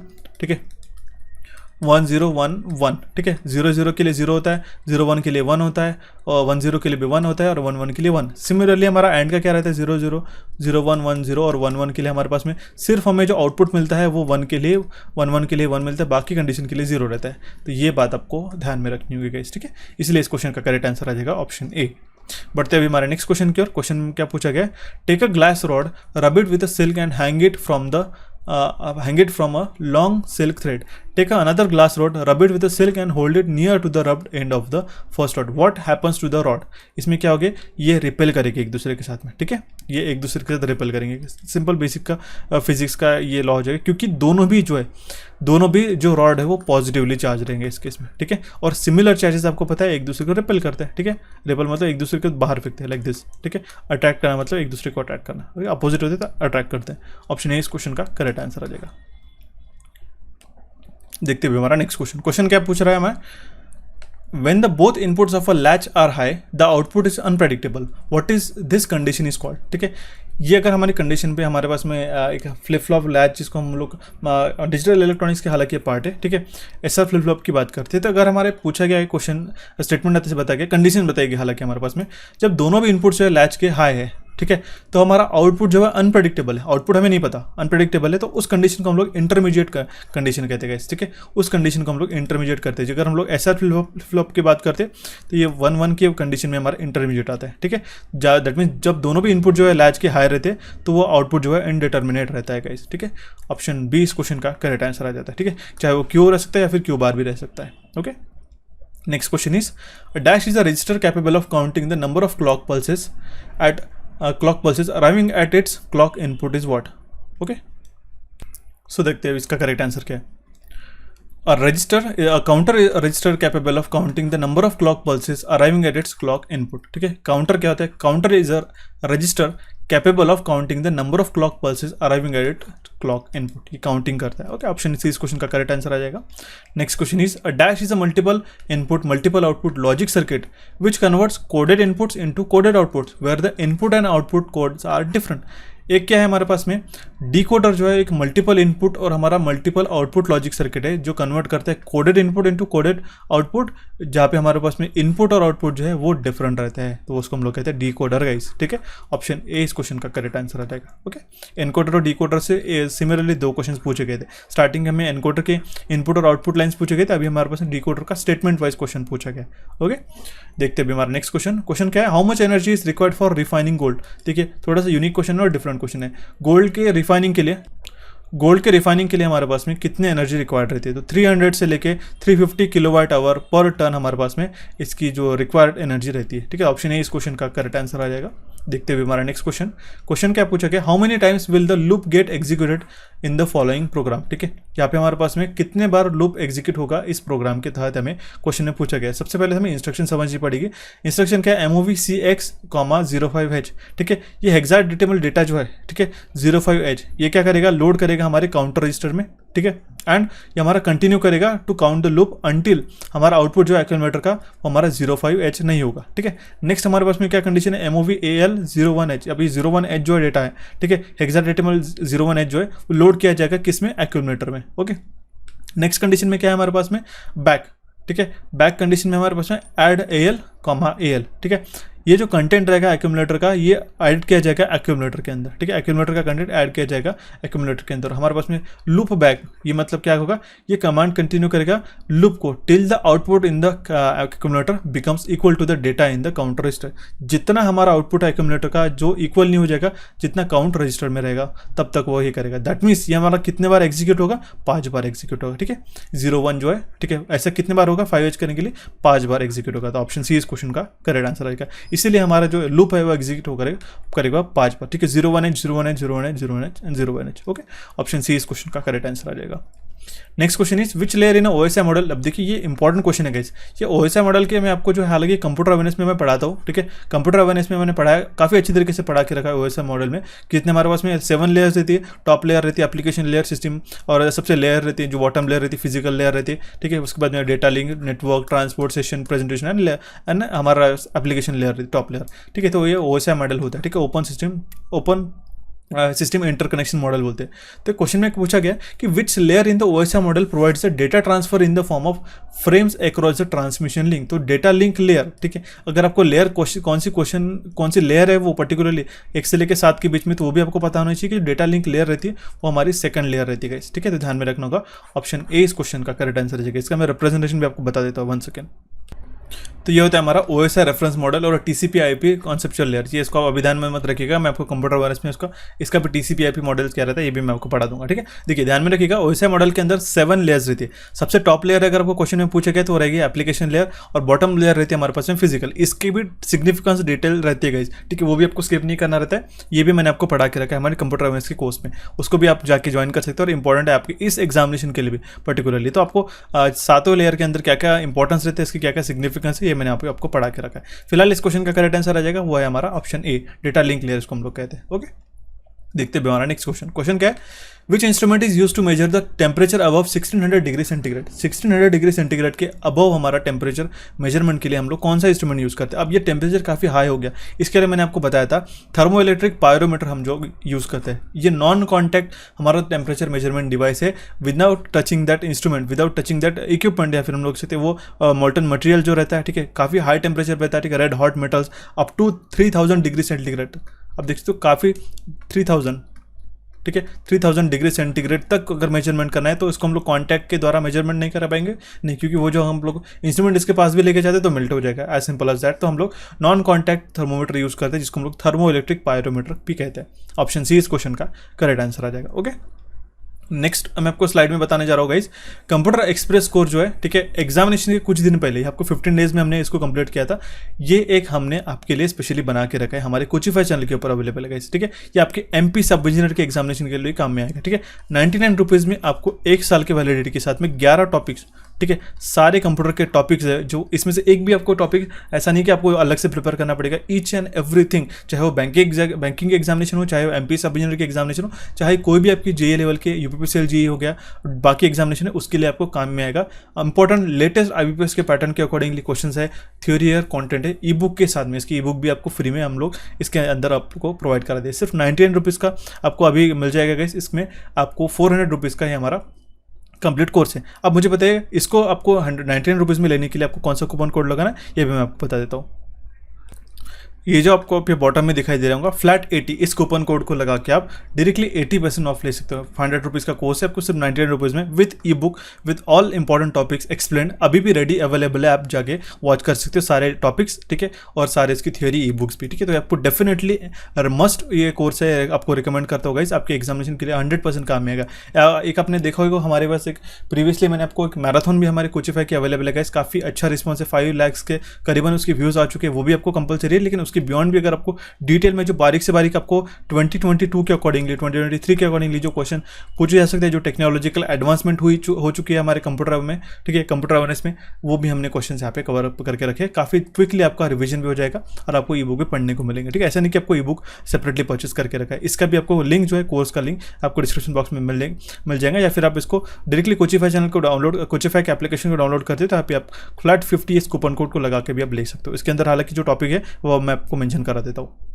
ठीक है। तो ये जो टॉपिक्स आपको नेक्स्ट स्लाइड में दिखाई दे रहे होंगे, ठीक है। इंट्रोडक्शन ऑफ कंप्यूटर, मेमोरी हो गया, computer hardware, OS software and programming languages है, computer network and topologies, internet और computer security, number system, OSI model का सेपरेट मैंने एक लेक्चर लेके रखा है, DBMS, MS office abbreviation, file extension. MS office से काफ़ी ज़्यादा क्वेश्चन आए थे गाइस। आप एमपी सब इंजीनियर का प्रीवियस ईयर का जो मेरा सेशन मैंने आपको बताया था कंप्यूटर अवेयरनेस का, उसमें से आप जाके देख सकते हो। एमएस ऑफिस पे काफ़ी क्वेश्चन पूछे गए थे, वो भी हमने कवर करके रखा है। फाइल एक्सटेंशन हो गया, शॉर्टकट कीज, और कोई भी डाउट्स के रिलेटेड आपके क्वेश्चन है वो भी मैंने आपको प्रोवाइड करके, सारे रिकॉर्डेड सेशन है, और 1 साल तक आप कितने भी बार देख सकते हो। उसका ई बुक भी अवेलेबल है। साथ साथ आपको बताना चाहता हूँ क्वांटिटेटिव एप्टीट्यूड का भी हमारा एक स्पेशल कोर्स अवेलेबल है। हालांकि वो हमने महाट्रांसफर के लिए भी लॉन्च किया था, और एक कॉमन सा हमारा कोर्स था। इसको अगर आपने नहीं ज्वाइन किया होगा तो ये भी 99 रुपीज़ में हमारे पास अवेलेबल है। सिर्फ न्यू 50 कूपन कोड लगा के आप इसको ज्वाइन कर सकते हो। ये भी 1 ईयर के वैलिडिटी के साथ आता है। सारे 11 फुल लेंथ के जो टॉपिक्स है क्वांटिटेटिव के एप्टीट्यूड के, वो हमने इसमें अपलोड करके रखे, अभी रिकॉर्डेड है। उसकी ई बुक भी अवेलेबल है प्रैक्टिस क्वेश्चन के साथ में।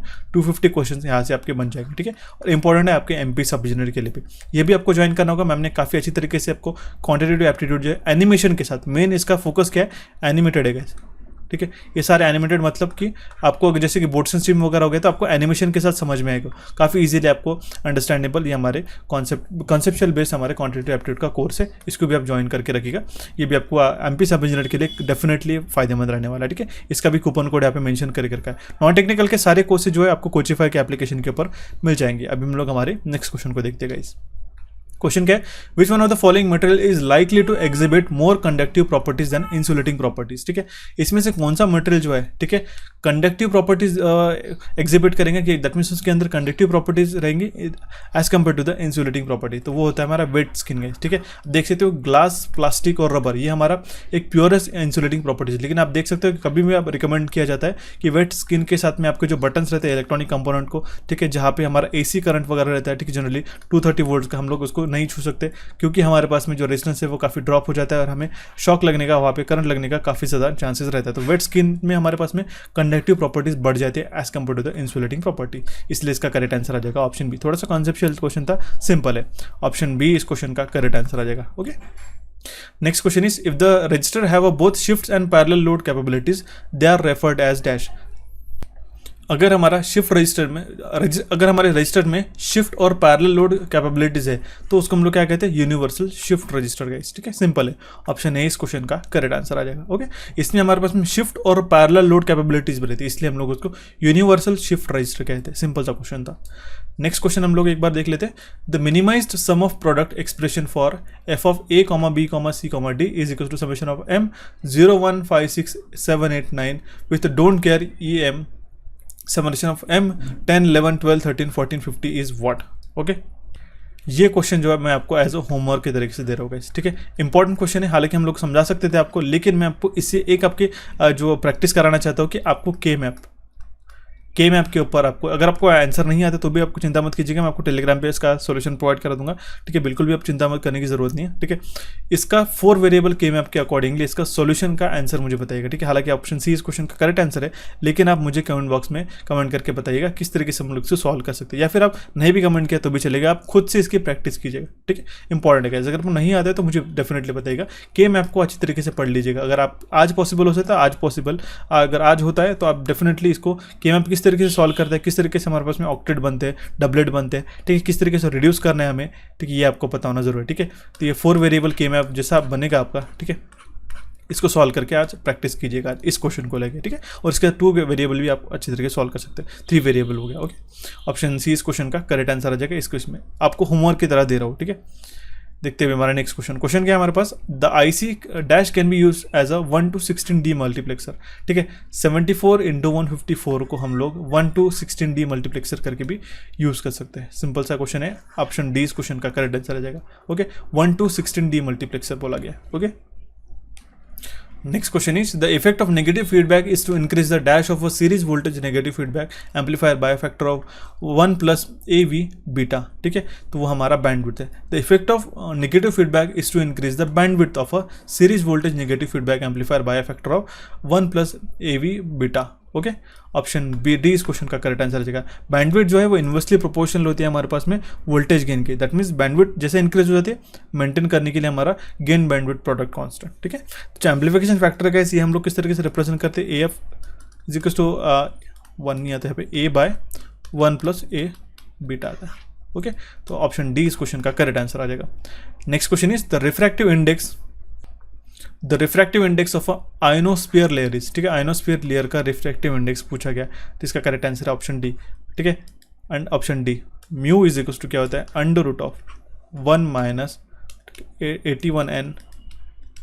ये थोड़ा सा यूनिक क्वेश्चन था गाइस। ठीक है, नॉट नेसेसरीली कि हर एक एस्पिरेंट ने इसको सॉल्व किया होगा। ठीक है, √1 minus 81n divide by f²। ठीक है, तो म्यू क्या होता है, ये होता है हमारा refractive index, not reflective.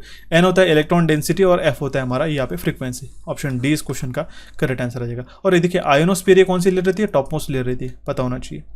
Next question is the 3 layer PLC timers that are normally used are delay on and dash. 3 type का PLC टाइमर्स होते हैं, जिसमें कौन से रहते हैं, डिले ऑफ, डिले ऑन, और उसमें रहता है हमारे पास में डिले ऑन रिटेंटिव। ठीक है, डिले ऑन रिटेंटिव उसके अंदर रहता है। ऑप्शन बी इस क्वेश्चन का करेक्ट आंसर है। ठीक है, 3 तरीके के हमारे पास में टाइप ऑफ PLC टाइमर है। ठीक है, जो हम लोग डिले ऑफ रहता है, एक हमारा डिले ऑन, और डिले ऑन रहता है हमारे पास में रिटेंटिव। ओके, ये हमारे 3 टाइप ऑफ PLC टाइमर्स है। ऑप्शन बी इस क्वेश्चन का करेक्ट आंसर आ जाएगा। वेरी इंपॉर्टेंट और वेरी यूनिक क्वेश्चन था। ठीक है, काफ़ी अप्रिशिएट कर रहा है इस क्वेश्चन को। Next question is the number of quantization levels is 16 and the maximum signal frequency is 4 kHz in the PCM system. Find the bit transmission rate। ठीक है, हमें bit transmission rate हमें क्वेश्चन में पूछा गया। ओके, तो bit transmission resistance जो rate है हमारा PCM सिस्टम में हम लोग किस तरीके से रिप्रेजेंट करते हैं, RB is equal to M × N × FS। काफ़ी यूनिक सा पेपर है गाइज, अलग अलग टाइप के इसमें इलेक्ट्रॉनिक्स से ओरिएंटेड ज़्यादा क्वेश्चन आप देखने को मिलते हैं। ठीक है, FS क्या होता है, ये मतलब हमारा सैम्पलिंग फ्रिक्वेंसी, ये होता है हमारे पास सैम्पलिंग फ्रीक्वेंसी। n का जो वैल्यू है गाइस, ठीक है, n इज व्हाट, ठीक है, n is the number of bits required for encoding. m क्या होता है, ये हमारे पास मैसेज सिग्नल होता है। ठीक है, तो हमारे पास में l का वैल्यू गिवन है 16 है। ठीक है, l का वैल्यू हमारे पास 16 बताया गया। हमें क्या पूछा गया, find the bit transmission rate.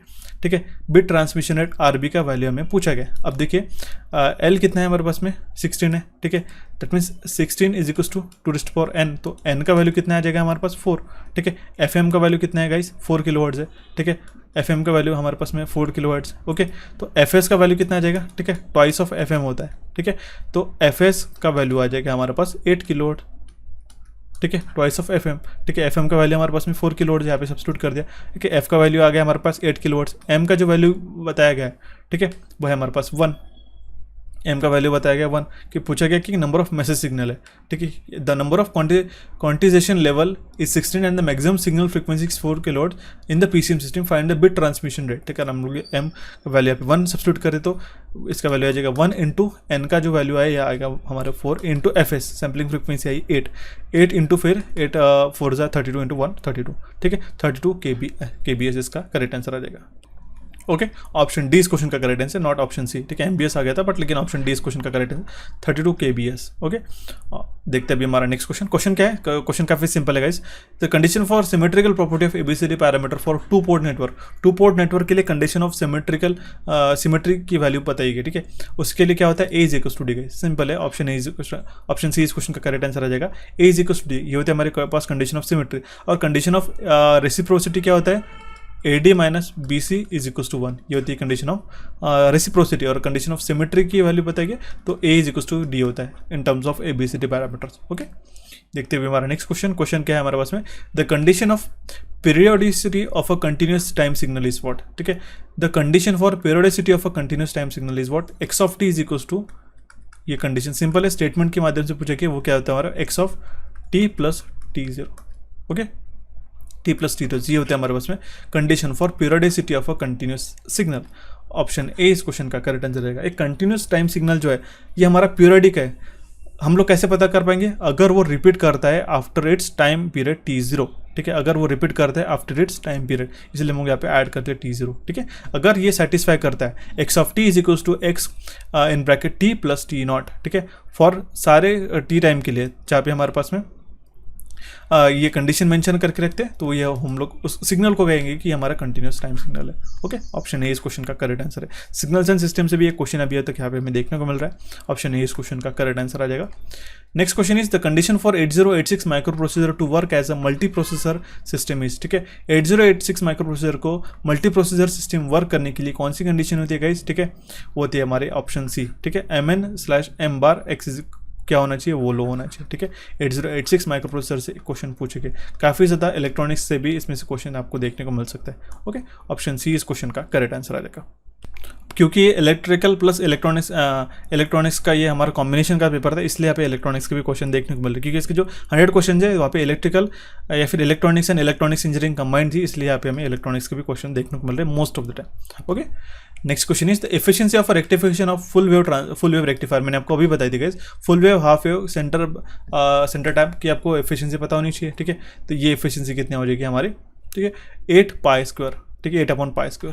Option B इस क्वेश्चन का करेक्ट आंसर आ जाएगा। सिंपल है गाइस। देखिए, ये हमने डायरेक्टली किस तरीके से निकाली, आपको ये इसको रिजॉल्व कर दे तो आपको जो वैल्यू मिलेगा 81.5%। सिंपल है, ठीक है। ऑप्शन बी इस क्वेश्चन का करेक्ट आंसर हो जाएगा। फुल वेव रेक्टिफायर की बात कर रहे हैं हमारे पास में, ठीक है।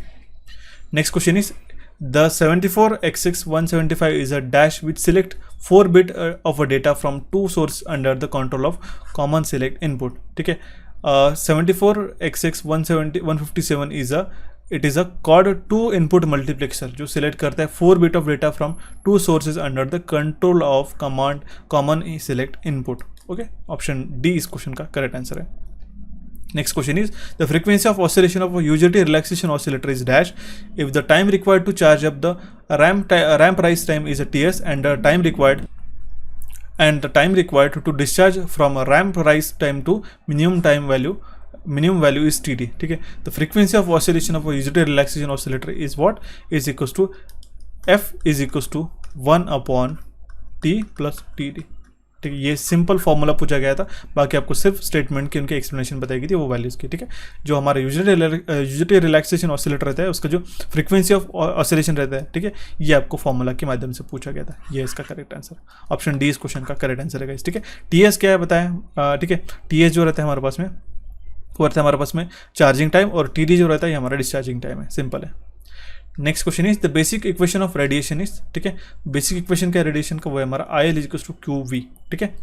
ऑप्शन बी इस क्वेश्चन का करेक्ट आंसर है। आई क्या है हमारे पास में करंट, एल क्या है हमारे पास में लेंथ, ठीक है, और क्यू क्या है हमारे पास में चार्ज, वी है हमारे पास में acceleration of charge.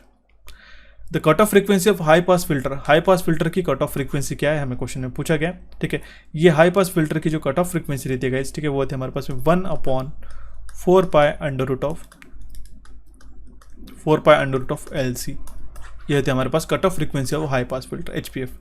Option B इस क्वेश्चन का करेक्ट आंसर है।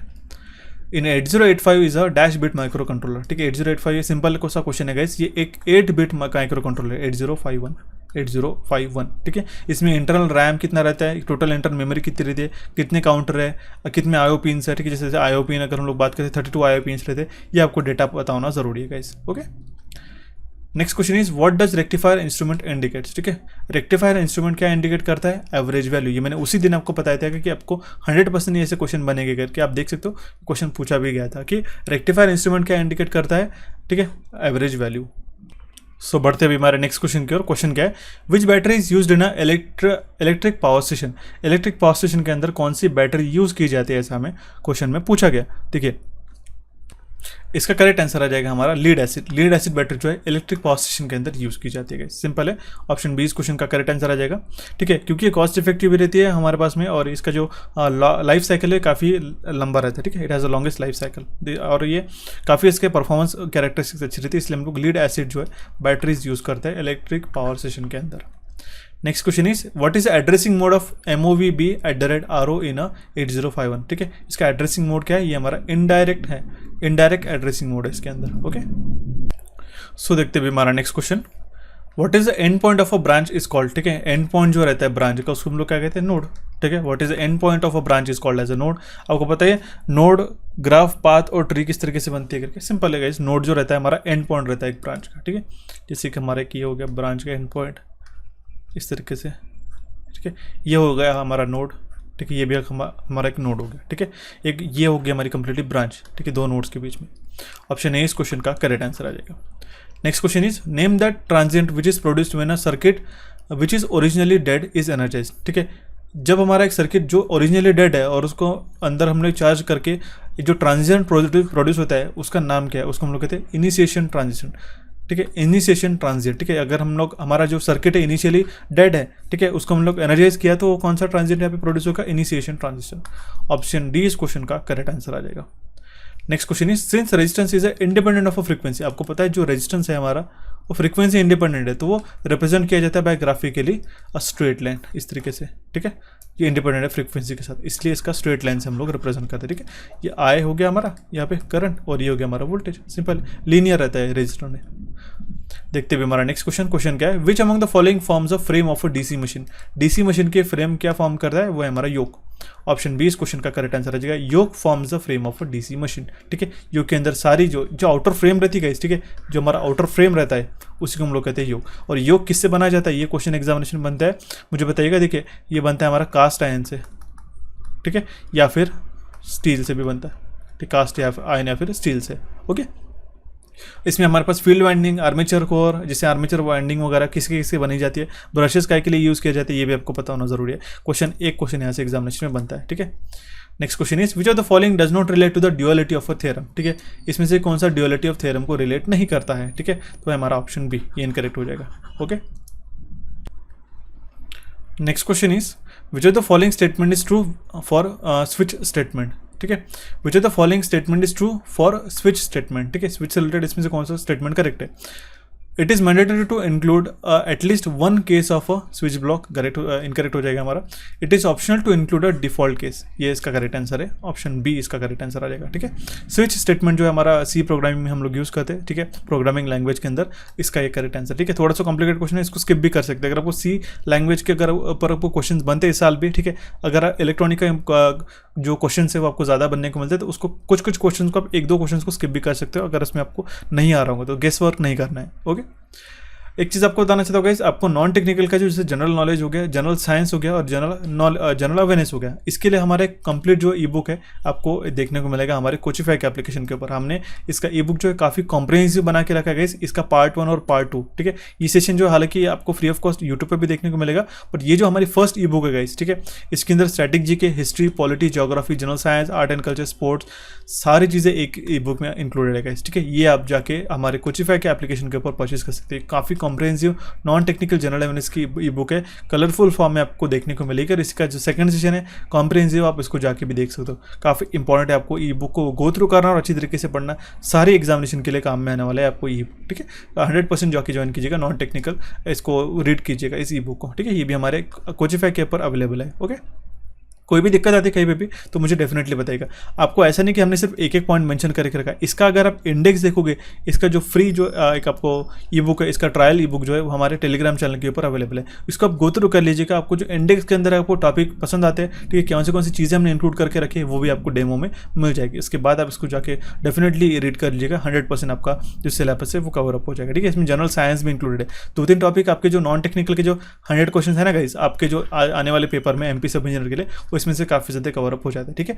हम लोग एक कितने सारे एस्पिरेंट चाहते हैं कि MP सब इंजीनियर का जो करंट अफेयर्स है, जो MP का जीके है, ठीक है, वो भी इसका मैराथन सेशन लाया जाए। मुझे कमेंट बॉक्स में कमेंट करके बताइएगा। मैं मैम को बोल के डेफिनेटली आपका एक सेशन जल्दी से जल्दी कोचिफाई के ऊपर लाने की कोशिश करने का, ठीक है। डेफिनेटली मुझे बताइएगा MP जीके कितने सारे एस्पिरेंट को चाहिए, ठीक है। जैसे हमने बाकी जो स्टेट के जीके का जो कंप्लीट एक सेशन हमने बना के रखा है, वैसे MP जीके का एक सेशन चाहिए होगा तो मुझे ज़रूर बताइएगा गाइस, ओके।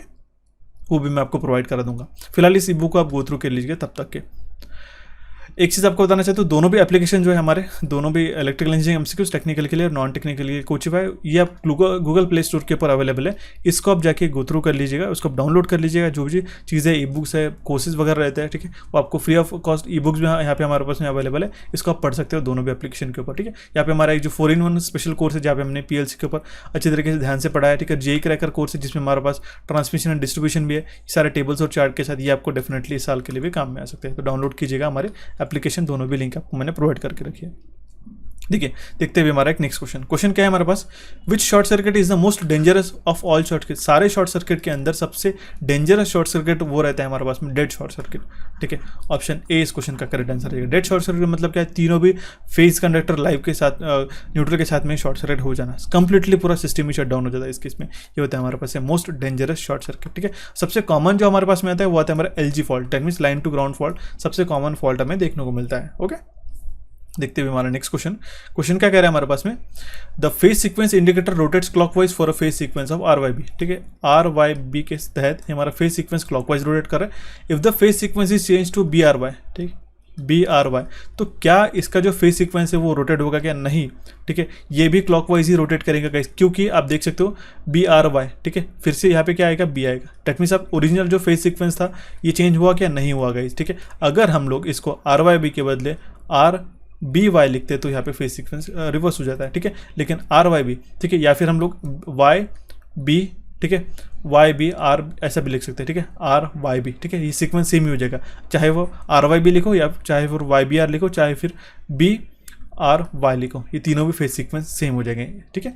इसलिए ये क्लॉकवाइज ही रोटेट करेगा। ऑप्शन बी इस क्वेश्चन का करेक्ट आंसर आ जाएगा। Next question is, in the transformation ratio, if K of in a transformation ratio, if a K of a transformer is less than 1, अगर K का value हमारा less than 1 है तो हमारा ट्रांसफार्मर कौन सा ट्रांसफार्मर रहेगा, वो रहेगा हमारा स्टेप डाउन ट्रांसफार्मर, ठीक है। अगर K is equal to greater than 1 है, ठीक है, तो स्टेप अप ट्रांसफार्मर रहेगा गाइस, ठीक है। K is equal to greater than 1 है तो हमारा, ठीक है, if K is greater than 1 तो हमारा स्टेप अप ट्रांसफार्मर रहेगा। अगर K हमारा लेस देन 1 है तो स्टेप डाउन ट्रांसफार्मर रहेगा। वही हमारा ट्रांसफॉर्मेशन रहता है, रेशियो रहता है। K इज इक्वल टू क्या रहता है, V2/V1 is equal to E2/E1 is equal to N2/N1 is equal to I1/I2, ठीक है। ये आपको ध्यान में रखना होगा। ऑप्शन ए इस क्वेश्चन का करेक्ट आंसर आ जाएगा। Next question is, what is the advantages of electric braking. Electric braking के एडवांटेज क्या है, ऐसे क्वेश्चन में पूछा गया। इलेक्ट्रिक ब्रेकिंग के अंदर वेयर एंड टेयर जो है ट्रक का, ठीक है, वो हमारा कम हो जाता है। ऑप्शन सी इस क्वेश्चन का करेक्ट आंसर आ जाएगा। इसका एडवांटेज हो जाएगा कि more heat can be generated, wrong हो जाएगा। इट इज एन इंस्टेंटेनियस, ये भी गलत हो जाएगा। Motor continuous to remain loaded during the braking, ये भी हमारा एडवांटेज नहीं रहेगा। बट लेकिन हमारा इलेक्ट्रिक ब्रेकिंग का एडवांटेज क्या है मोस्ट, कि ये अवॉइड करता है wear and tear of a truck. Option C इस क्वेश्चन का करेक्ट आंसर आ जाएगा। So the next question is what is the pressure of a steam in a locomotive. Steam का जो प्रेशर रहता है लोकोमोटिव के अंदर वो कितना होता है, उसकी क्या रेंज होनी चाहिए, ऐसा इस क्वेश्चन में पूछा गया था। ठीक है, उसका करेक्ट आंसर आ जाएगा 10 से लेके 15 किलोग्राम पर सेंटीमीटर स्क्वायर। ओके, ठीक है, थोड़ा सा यूनिक और ऑफ द टॉपिक हम लोग क्वेश्चन कह सकते हैं, हालांकि रिलेटेड है, लेकिन आप देख सकते हो कि क्वेश्चन कितना डीप में पूछा गया था। Option C will be the correct answer in this case. Next question is what is the inverse of impedance also known as. ठीक है, इंपिडेंस का जो इनवर्स क्या होता है, एडमिटेंस। काफी सिंपल है गाइस, मैंने आपको काफी बार बताया था।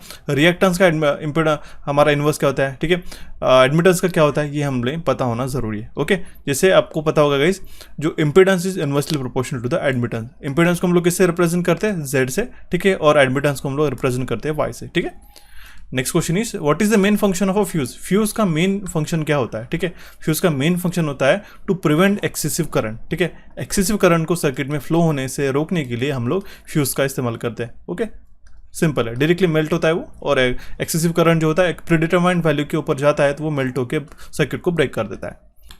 Next question is what is the diameter of a conductor proportional to. It is proportional to the square of a skin effect. Option B इस क्वेश्चन का करेक्ट आंसर आ जाएगा। ठीक है, next question is what is produce when thermo junction is heated. Thermo junction अगर heat होता है तो वहां पे ईएमएफ प्रोड्यूस होता है, जिसको हम लोग कहते हैं इलेक्ट्रोमोटिव फोर्स। ठीक है, थर्मो जंक्शन दैट मीन्स दो जंक्शंस को अगर हम लोग ये हीट करते हैं तो उन दोनों के बीच में एक हमारा पोटेंशियल डिफरेंस क्रिएट होता है। ठीक है, उसको हम लोग कहते हैं इलेक्ट्रोमोटिव फोर्स। ऑप्शन डी इस क्वेश्चन का करेक्ट आंसर आ जाएगा। ठीक है, सीबैक इफेक्ट भी उसको हम लोग कहते हैं।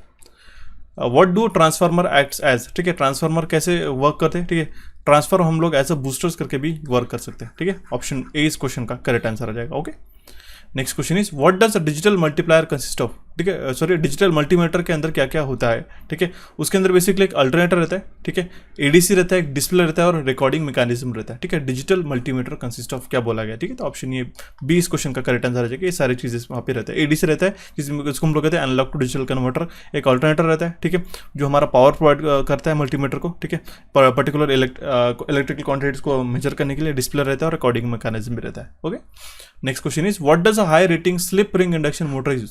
ठीक है, high rating slip ring induction motor किसके लिए यूज किया जाता है, rotor resistance starter. Option B इस क्वेश्चन का करेक्ट आंसर आ जाएगा। What does a high rating slip ring induction motor uses. ठीक है, high rating slip ring induction motor में क्या रहता है, रोटर रेजिस्टेंस स्टार्टर हम लोग यूज कर सकते हैं। ठीक है, one and the same thing. Option B इस क्वेश्चन का करेक्ट आंसर आ जाएगा।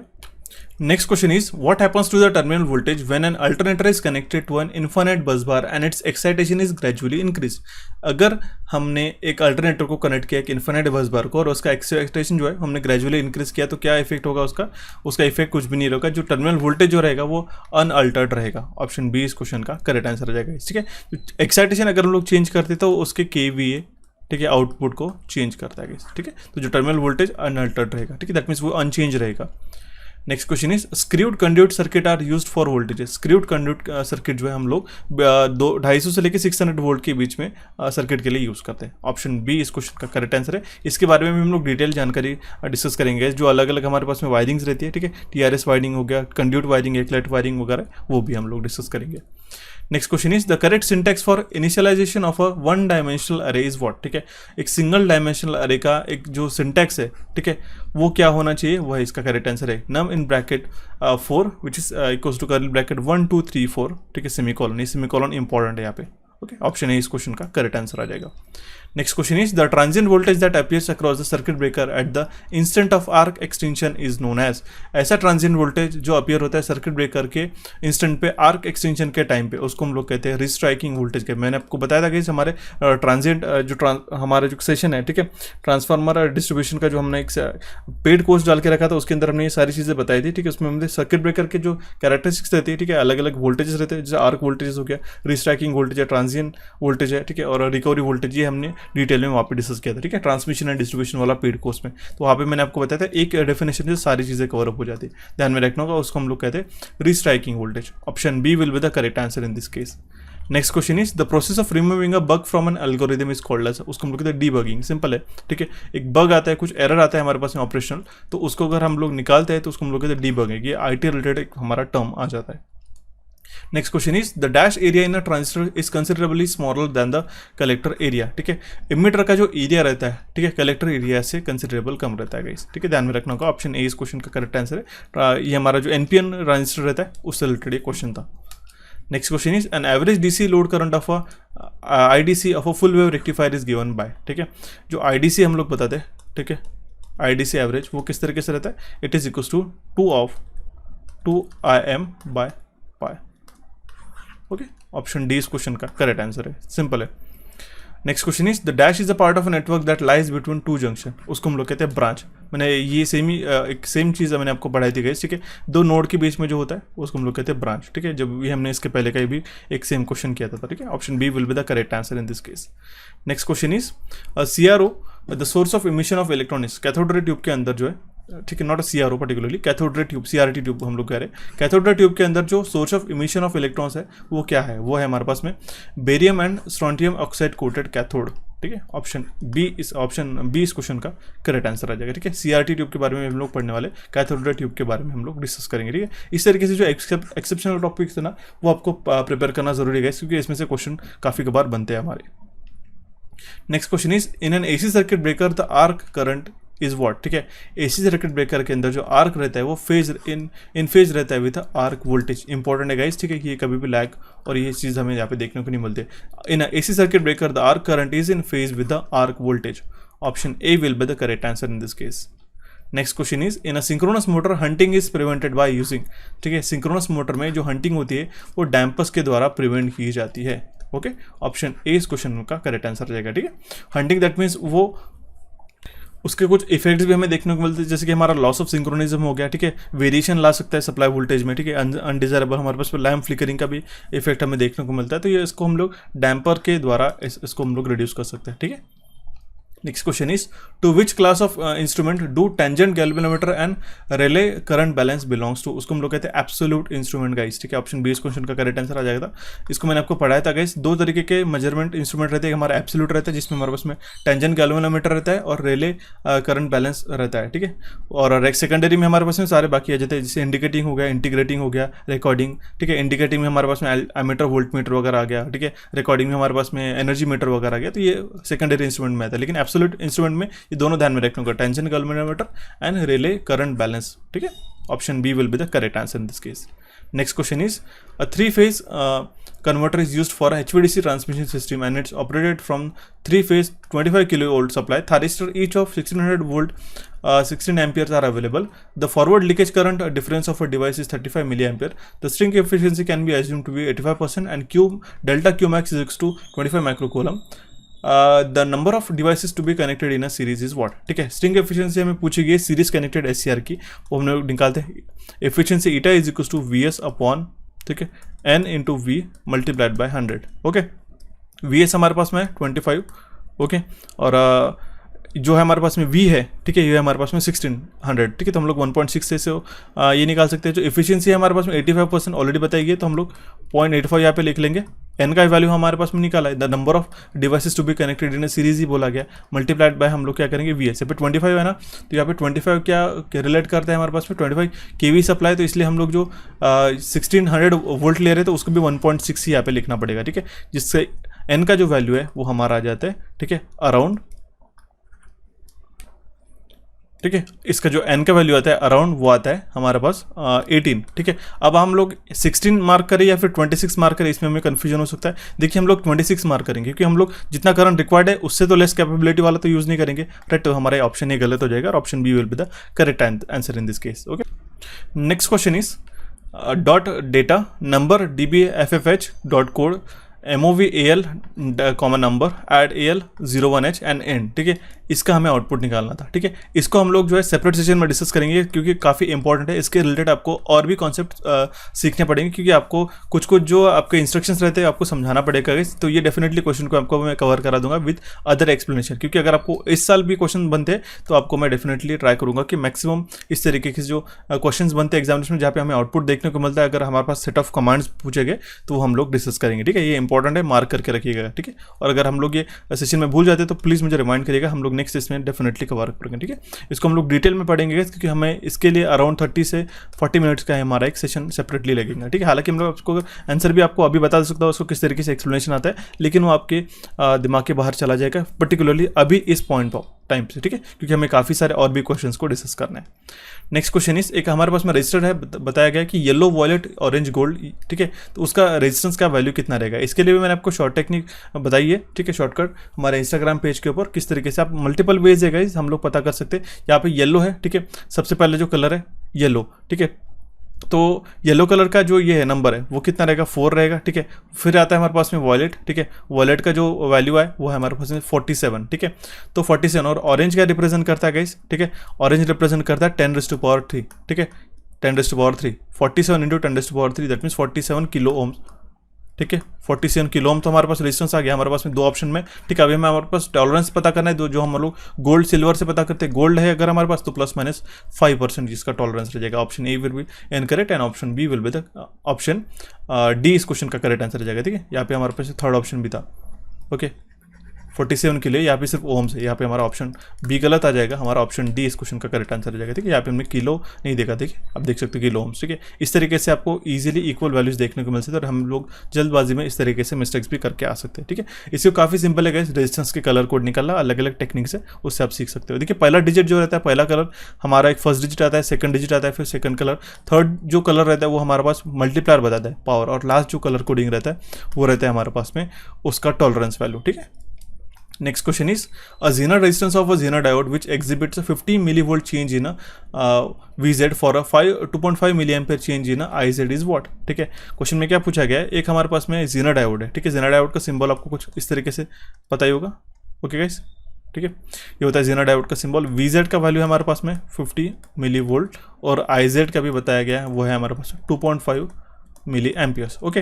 तो VZ का वैल्यू कितना रहेगा, IZ इंटू RZ, ठीक है। तो RZ का जो वैल्यू रहेगा वो रहेगा हमारे पास 50 डिवाइड बाय 2.5, ठीक है, which is equals to 20 ohms, ठीक है। जो चेंज इन रहेगा IZ में वो रहेगा 20 ओम्स का, सिंपल है। Option B will be the correct answer in this case. Next question is the term dash refers to the measure of a ability of a measurement system to give the same value of repetitive measurement for the same value of a variable। तो इस property को हम लोग कहते हैं repeatability का, ठीक है। ऑप्शन बी इस क्वेश्चन का करेक्ट आंसर जाएगा repeatability, that means over and over अगर सेम वैल्यू मिल रही है, ठीक है, रिपीटेटिव मेजरमेंट कर रहे हैं हम लोग। मान लो एक हमने रजिस्टर ले लिया, ठीक है, उसको एक मीटर से मल्टीमीटर से हम लोग ट्राई करें कि उसकी वैल्यू मेजर करें, तो सेम वैल्यूज हमें मिल रही है, तो उसका मतलब क्या है, उसकी जो प्रॉपर्टी क्या होगी, रिपीटेबिलिटी, तो सेम कंसिस्टेंट वो वैल्यू दे रहा है, okay.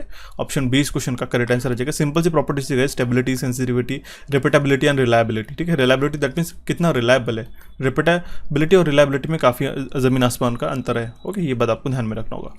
Next question is output of X और A L comma A L is what, ठीक है। इसका मतलब क्या है, ठीक है, एक्स और A L comma A L क्या होगा, ये क्या करेगा, एक्स और करेगा कंटेंट एक्यूमुलेटर का, ठीक है, ठीक है, ए एल रजिस्टर का with the same A L register again, ठीक है। तो जब हम लोग एक्स और करते हैं सेम कंटेंट का तो हमें आउटपुट जो है वो इक्वल कितना मिलता है, 0,0H, ठीक है। ऑप्शन डी इस क्वेश्चन का करेक्ट आंसर आ जाएगा guys. Next question is to maintain a good power factor in a single phase commutator, the two ratios f/f1 and tf/ta must be kept small, ठीक है। अगर हमें पावर फैक्टर मेंटेन करना है, ठीक है, अच्छा पावर फैक्टर मेंटेन करना है सिंगल फेज कम्यूटेटर के अंदर, ठीक है, तो हमारा जो दो रेशियोज रहते हैं f/f1 and tf/ta should be लो, ठीक है, and it should B small, okay. That means जो पावर फैक्टर हम लोग किस तरीके से इंक्रीज कर सकते हैं, जो एयर गैप रेशियो है, ठीक है, f/f1 एंड tf/ta, ठीक है, वो हम लोग एज स्मॉल एज पॉसिबल हम लोग मेंटेन करते हैं। ऑप्शन डी इस क्वेश्चन का करेक्ट आंसर आ जाएगा। Next question is the 3-phase full converter having a resistive load, ripple frequency f is equals to what, ठीक है। रिपल फ्रीक्वेंसी कितना रहेगा हमारे पास में, 3-phase फुल वेव कन्वर्टर है, ठीक है, जिसका रेजिस्टिव लोड है और हमें रिपल फ्रीक्वेंसी पता करनी है f के लिए। यहाँ पे एक चीज़ कंसिडर करना होगा गाइज आपको कि यहाँ पे जो वैल्यू है फ्रीक्वेंसी का वो बताया नहीं गया था। अगर हम लोग यहाँ पे f का वैल्यू है, ठीक है, 50 हर्ट्ज कंसिडर करके रखते हैं तो हमारा इसका करेक्ट आंसर 300 हर्ट्ज आता है। देखिए वो कैसा आता है मैं आपको बता देता हूँ। जो हमारे पास f रिपल रहता है, ठीक है, वो कितना रहता है guys, n multiplied by F S. ठीक है, ये n का वैल्यू क्या होता है, ठीक है, ये n है number of pulses in the time period of output wave form. ठीक है, और एफ एस कितना है, ये हमारे पास 50। तो 3 फेज फुल कन्वर्टर की बात अगर हम लोग करते थे, यहाँ पे हमारे पास 6 नंबर ऑफ पल्सेस रहते हैं सेम टाइम पीरियड के लिए। ठीक है, in the time period of output wave form. तो यहाँ पे हम लोग 6 × 50 अगर करते थे, उसका करेक्ट आंसर आ जाता है 300 हर्ट्ज। ओके, ऑप्शन ए इस क्वेश्चन का करेक्ट आंसर आ जाएगा, हालांकि क्वेश्चन इनकम्प्लीट सा हमें लग रहा है। Next question is give the safety factor used for current rating in a power installation. Power installation के तहत कंसिडर करते हुए जो करंट रेटिंग का सेफ्टी फैक्टर कितना होता है, वो 2 टाइम्स हम लोग सेफ्टी फैक्टर लेते हुए चलते हैं। ओके, ऑप्शन सी इस क्वेश्चन का करेक्ट आंसर आ जाएगा। Next question is magnetic measurement use ballistic test to determine. ठीक है, मैग्नेटिक मेजरमेंट में बैलिस्टिक टेस्ट जो है किसके लिए यूज किए जाते हैं, to find out the flux density, magnetising force and BH curve and the hysteresis loop of the specimen. Option C इस क्वेश्चन का करेक्ट आंसर आ जाएगा। Okay, option C will be the correct answer in this case. Next question is the thyristor which will have a turn off time less than a dash are called as inverter grade thyristor. एक ऐसे thyristor जिसका turn off time है कम 25 microsecond से, उसको हम लोग inverter grade thyristor करके भी कंसिडर करते हैं। ठीक है, इन्वर्टर ग्रेड थायरिस्टर जिसका टर्न ऑफ टाइम है लेस देन 25 माइक्रोसेकंड से। ऑप्शन सी इस क्वेश्चन का करेक्ट आंसर आ जाएगा। Next question is for safety purpose resistance of earthing electrode dash. ठीक है, सेफ्टी पर्पस के लिए जो रेजिस्टेंस रहना चाहिए अर्थिंग इलेक्ट्रोड का, it should be as small as possible. ठीक है, it should be as low as possible. Option B इस क्वेश्चन का करेक्ट आंसर आ जाएगा। Single phase bridge inverter having a square wave output has a DC supply of 48 volt and output resistance of 4.8 ohm. RMS value of output will be what? ठीक है, RMS value of output कितना रहेगा हमारा, 48 ही रहेगा। That means यहाँ पे क्या बोला गया, ठीक है, डीसी सप्लाई ऑफ 48 वोल्ट है, तो हमारा जो आरएमएस वैल्यू रहेगा, ठीक है, आउटपुट का, वो भी 48 वोल्ट रहेगा। ऑप्शन डी इस क्वेश्चन का करेक्ट आंसर आ जाएगा। Next question is any equation that represent the relation among the pressure, volume and temperature is said to be the equation of, it is said to be an equation of state. Option D इस question का correct answer आ जाएगा। ठीक है, next question is the minimum number of NAND gate required to reduce expression is what. ठीक है, कितने number of NAND gate की रिक्वायरमेंट रहेगा इस एक्सप्रेशन को अगर हमें रिड्यूस करना होगा, ठीक है, तो हमारे पास में मिनिमम 5 रिक्वायरमेंट रहेगी। ठीक है, नैंड गेट की। ओके, इसको आप खुद से भी अटेम्प्ट कर सकते हो गाइस, नहीं तो हम लोग डिजिटल इलेक्ट्रॉनिक्स की क्लास में इसका जो एक्सप्लेनेशन है वो हम लोग डिस्कस कर लेंगे। काफ़ी सिंपल है गाइस। ठीक है, इसको जो एक्सप्रेशन बताया गया है इसको आप कन्वर्ट करके रखिएगा। ठीक है, और हमें कितने minimum number of NAND gate required रहेगा अगर ये रिड्यूस करते इस एक्सप्रेशन को। ठीक है, तो यहाँ पे 5 उसका करेक्ट आंसर आ जाता है। सिंपल है गाइस। ठीक है, next question is the dash operation in a PLC means that output is on if at least one of the input is on, the analogous to relay contact connected in a dash parallel. ठीक है, in a OR operation of a PLC means that output is on if at least one of the input is on. That means अगर कोई भी एक input 1 है तो हमारा output जो है वो हमारा मिल जाएगा। ठीक है, तो ये हमारा कौन सा गेट होता है, अगर दोनों भी है तो भी हमें आउटपुट मिलेगा। ये कौन सा गेट रहता है, और गेट है। सिंपल है गाइस। ठीक है, ऑप्शन डी इस क्वेश्चन का करेक्ट आंसर आ जाएगा। और इसका मुझे कमेंट बॉक्स में कमेंट करके बताइएगा एक चीज़ कि PLC में, ठीक है, और गेट को, ठीक है, अगर हम लोग स्विच के साथ रिप्रेजेंट करना चाहते हैं तो कैसे रिप्रेजेंट करते हैं, क्या वो सीरीज में रहते हैं, क्या वो पैरेलल में रहते हैं, मुझे बताइएगा जरूर कमेंट बॉक्स में। क्वेश्चन में क्या पूछा गया, a system execute a cyclic process during which there are 4 heat transfer of 1090, 700 and 250 joules and 4 work interaction of 150, 204 and 4 W4 joules. Find the magnitude and direction of 4th work interaction W4। ठीक है, तो हम लोग इसको किस तरीके से find out करेंगे, del Q is equals to del W which is equals to 2040, यहाँ पे आ जाएगा 2040। ये 2040 कहाँ से, इन सब के एडिशन। ठीक है, which is equals to 100 plus 50 plus this 200, ठीक है, प्लस W प्लस W4 जी। ओके, तो इसका जो वैल्यू आता है गाइस वो आता है 1690 जूल्स। ओके, ऑप्शन ए इस क्वेश्चन का करेक्ट आंसर आ जाएगा। Next question is depending on the counter there are up to dash modes available on a high speed counter. ठीक है, depending on the counter there are up to 12 mode available on a high speed counter. High speed counter में 12 modes तक रह सकते हैं। ठीक है, तो ये थे गाइस हमारे 100 क्वेश्चन जो कि हमारे एमपी सब इंजीनियर के एग्जामिनेशन में पूछे गए थे प्रीवियसली। काफ़ी यूनिक और डिफरेंट क्वेश्चंस देखने को मिले थे। आपको इसको रेफरेंस मान के बिल्कुल भी डरना नहीं कि अलग अलग क्वेश्चंस पूछे गए थे, यूनिक क्वेश्चंस पूछे गए थे। ठीक है, आपको नेक्स्ट इसके लिए प्रिपेयर करना है। हालांकि आपको रेफरेंस जो है वो ध्यान में रखना होगा कि 2018 में और 2017 में किस तरीके से क्वेश्चन पूछे गए थे। अगर इससे रिलेटेड भी अगर आप और भी प्रिपरेशन स्ट्रेटेजीज चाहते हो हमसे तो मुझे डेफिनेटली कमेंट बॉक्स में कमेंट करके बताइएगा। आप हमारे चैनल इलेक्ट्रिकल इंजीनियरिंग एमसीक्यूज और कोचिफाई को यहाँ पे आप क्लिक करके सब्सक्राइब कर सकते हो। हमारे ऑफिशियल एप्लीकेशन को डाउनलोड कीजिएगा सो दैट आपको कोर्सेज और ई बुक्स आपको वहाँ पे पढ़ने को मिल सकते हैं। टेलीग्राम चैनल से कनेक्टेड रहिएगा so that time to time आपको इंटरेक्टिव डिस्कशन और इंपॉर्टेंट अपडेट्स आपको मिलते रहे। So guys, thank you for watching this session. Have a nice day.